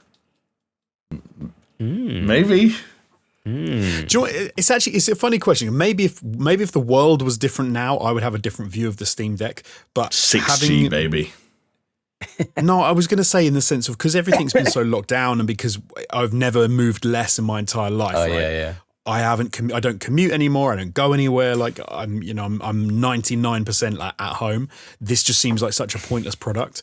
But yeah, do you know what? Maybe I'm being a bit harsh. Yeah. And maybe if we were talking 18 months or 2 years ago, and I was commuting every day, then I would say, like Jamie just said, if I could drop some of my Steam games onto this every morning and I could take it on the train with me, then it would be a lot more of an exciting product. Yeah. But I think because the world seems different now, this seems like a kind of useless product to me. And even the way, like I say, nowadays with the Switch, my Switch is a docked system. Yeah. That's how my kids play it. Like they take the controllers off and they play it on the TV. They don't walk around and play it. The only time they do that is for ease, when one of them is watching TV and the other one wants to play the Switch, and I can go, shump, there you go. And then one of them sits on the sofa playing the Switch and the other one's watching TV. But I wouldn't buy something like this because I already have a PC with a monitor and blah, blah, blah, blah. Yeah. So maybe it's more me. But One last thought. Every single time you've been on YouTube or on Twitter and you've seen a comment on a game or a comment on YouTube underneath a trailer and so on and so forth that said, this would be perfect for the Switch, or why isn't this on the Switch, or bring this out on the Switch, this is that platform. Yeah, now it is. The Stream Deck is the new. This should be on the Switch because every single game, you don't have to hire fucking whoever to fucking port it. You don't have to hire the guys who made fucking melted The Witcher 3 to make it run at 30 frames a second to spend 6 months porting your game. If you want a game to be handheld and it's not a console exclusive to either Xbox or Nintendo or PlayStation. If it's on the PC in any format, even if it's on Epic or Game Pass or whatever, you can run it on the Stream Deck. Jamie, Death Stranding, handheld. Yeah, you can play that right now. And exactly. And Chris, how much would I? Why would you choose to play Death Stranding? How much would I have to pay to play Death Stranding on the Steam Deck after I bought one? Well, the initial outlay of the after I bought one. Yeah, nothing, because it's in your library. Nothing, and that's the strength of it, and that's why I think it will sell the millions. How long do you have to wait to play Death Stranding on the Nintendo Switch? Forever, buddy. Yeah. Oh, that's right. For some fucking random porting studio in Austin, Texas, are going to spend the next 12 months reducing the drawing distance until it doesn't load in geometry apart from 6 feet in front of you, so that the game can just about run at 24 frames a second on average. And then they're going to put it out on the Switch, and you're going to buy a box that doesn't even have a cartridge in it because the game is too big, and they can't be bothered to use the bigger cartridges because they're cheapskates. But I do think there's a false equivalency between this and the Switch, and this is what I think is the issue is going to be for them. Do you know what they're going to answer the question, which will be really interesting? Are those people that say why isn't this on the Switch? Are they saying that because they want all these games portable, or are they saying that because they have a Switch already because it's the Nintendo Switch? Both, and they want more content on it. And I think you're going to find an interesting thing with the Steam Deck, where you find out where the rubber meets the road and whether people are actually willing to lay out the same amount for a Switch OLED in order to have that functionality, or are they because when the OLED goes on sale, because OLED goes on sale back end of this year, doesn't it, like December time when it comes out? Yes, I think. Yeah. And obviously I'm not sure. Oh, so this releases December as well, so that's going to be an incredibly interesting Christmas or holiday, as they like to say, because the OLED offers nothing over the original Switch apart from a slightly nicer display. It doesn't offer anything else, right, except for a slightly nicer display. And speakers. This and a kickstand, Alex Jones. And a kickstand. This offers quite a lot more, as we've said. Potentially, if you just want to play PC games on the go, you would go for this. You wouldn't go for the Switch OLED. So it will be interesting to see which one does the sales. For me, I think that the Nintendo titles will completely answer that question. But it'll be interesting to see. The Nintendo titles that will not run at acceptable frame rates because Nintendo were pussies. They pussied out of the Switch Pro. They just released an OLED screen instead. That means the Breath of the Wild 2 is still going to run at 16 frames a second, and fuck Nintendo. I'm Team Stream Deck, baby. I need to go to sleep. I was literally thinking, as you started to say it, Jamie, I was literally thinking you can answer that question by just saying Breath of the Wild 2. You've got two systems like you're looking at. Which one shall I buy? And you go Breath of the Wild 2. Oh, only on the OLED. I'll buy the OLED. Yeah, there are going to be millions upon millions upon millions of people that will do exactly that like this Christmas and next Christmas and beyond. But that doesn't mean there aren't millions left for Gabe. That's true. How many people will own both? Those psychos. Well, 1 in 3. I don't think you have to be a psycho to own both personally. Yes, you do. No, you like. these things happen over the course of generations. If we're talking about the same psychos that own, actually, we're not. The difficulty is, I was about to say, if we're talking about the same psychos that buy PlayStations and Xboxes, then there's plenty to go around. But we're not talking about those same psychos because of there's no argument to be made for exclusivity on the Stream Deck. I get that, but I don't know. This makes sense to me on some levels, and the other thing I'm thinking of is there was a younger version of me that this also still made sense to, because I persistently never had laptops that were good enough for gaming, and I don't know, the idea of a kind of a closed off system that took some of the guessing out of that process does appeal and would have appealed back in the day, but I don't know. I feel like we should have closed it off with a bet or a gamble of some kind, but it's hard to know. Like, they're probably not going to release official numbers for this thing. Will this sell 1 million units? Yeah, by exactly. This time next year. Here's one. Will this sell well enough that they essentially do a revision or a new model or an update or a sequel kind of thing at some point? Yeah, let's find out in 5 years' time. I mean, Jonesy and I have made bets over longer periods of time, so. Have you? We're still waiting to see what year games go. Sony and Xbox stop manufacturing consoles. Cloud gaming. Yeah, fair enough. Oh God! All right, come on, call it, fellas. I mean, yeah. What will they release a second version? Yeah, I'm saying. No, as in call this podcast, like fucking wrap it up. You want to end tired. it? Oh, sorry. Chris. Chris, if you want to wrap it up, that's all good. And we just got one more news story to get through, and then you can. I'm joking. I will slap you. I wanted to see if your face changed. I'll come over to your house and I will slap you. Luckily for Chris, it was a pretty clipped news week this week. There wasn't as much to talk about. People did shit last week, and if Valve hadn't saved us with the Stream Deck, then God knows what we'd have talked about. You probably would have bored you some other way. But hopefully not too disastrous. I mean, you made it this far, right? And that says something. So thank you all so much for... It's like a good solid 2.5 hours. Like, you know, I'm sorry I'm cutting it short. I don't feel like you're cutting it short. I do need to get some sleep. We extracted good conversation from a good few topics, one of which needs to now become the inspiration for a code word of some kind. My head immediately goes to John McAfee. I don't know what we... I like it. Gringo. Gringo. What was the name of the documentary? Gringo: The Dangerous Life of Chris. Well, we said Greco: The Dangerous Life of Chris. Right? Yeah, so there you go. That's your code word. Greco: The Dangerous Life of Chris Joanidis. And then if you want to, like, a bonus thing, double points if you can spell my surname. There you go.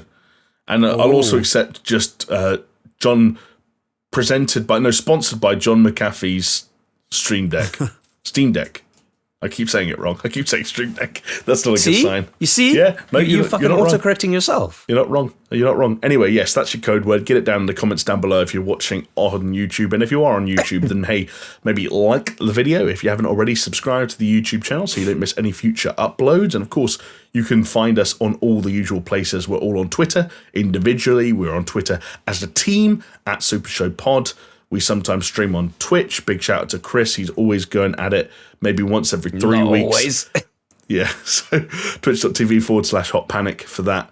If you're listening on audio platforms, hey, maybe rate it 5 stars. That shit helps, apparently. I haven't noticed, but, you know, onwards and upwards. We'll keep growing.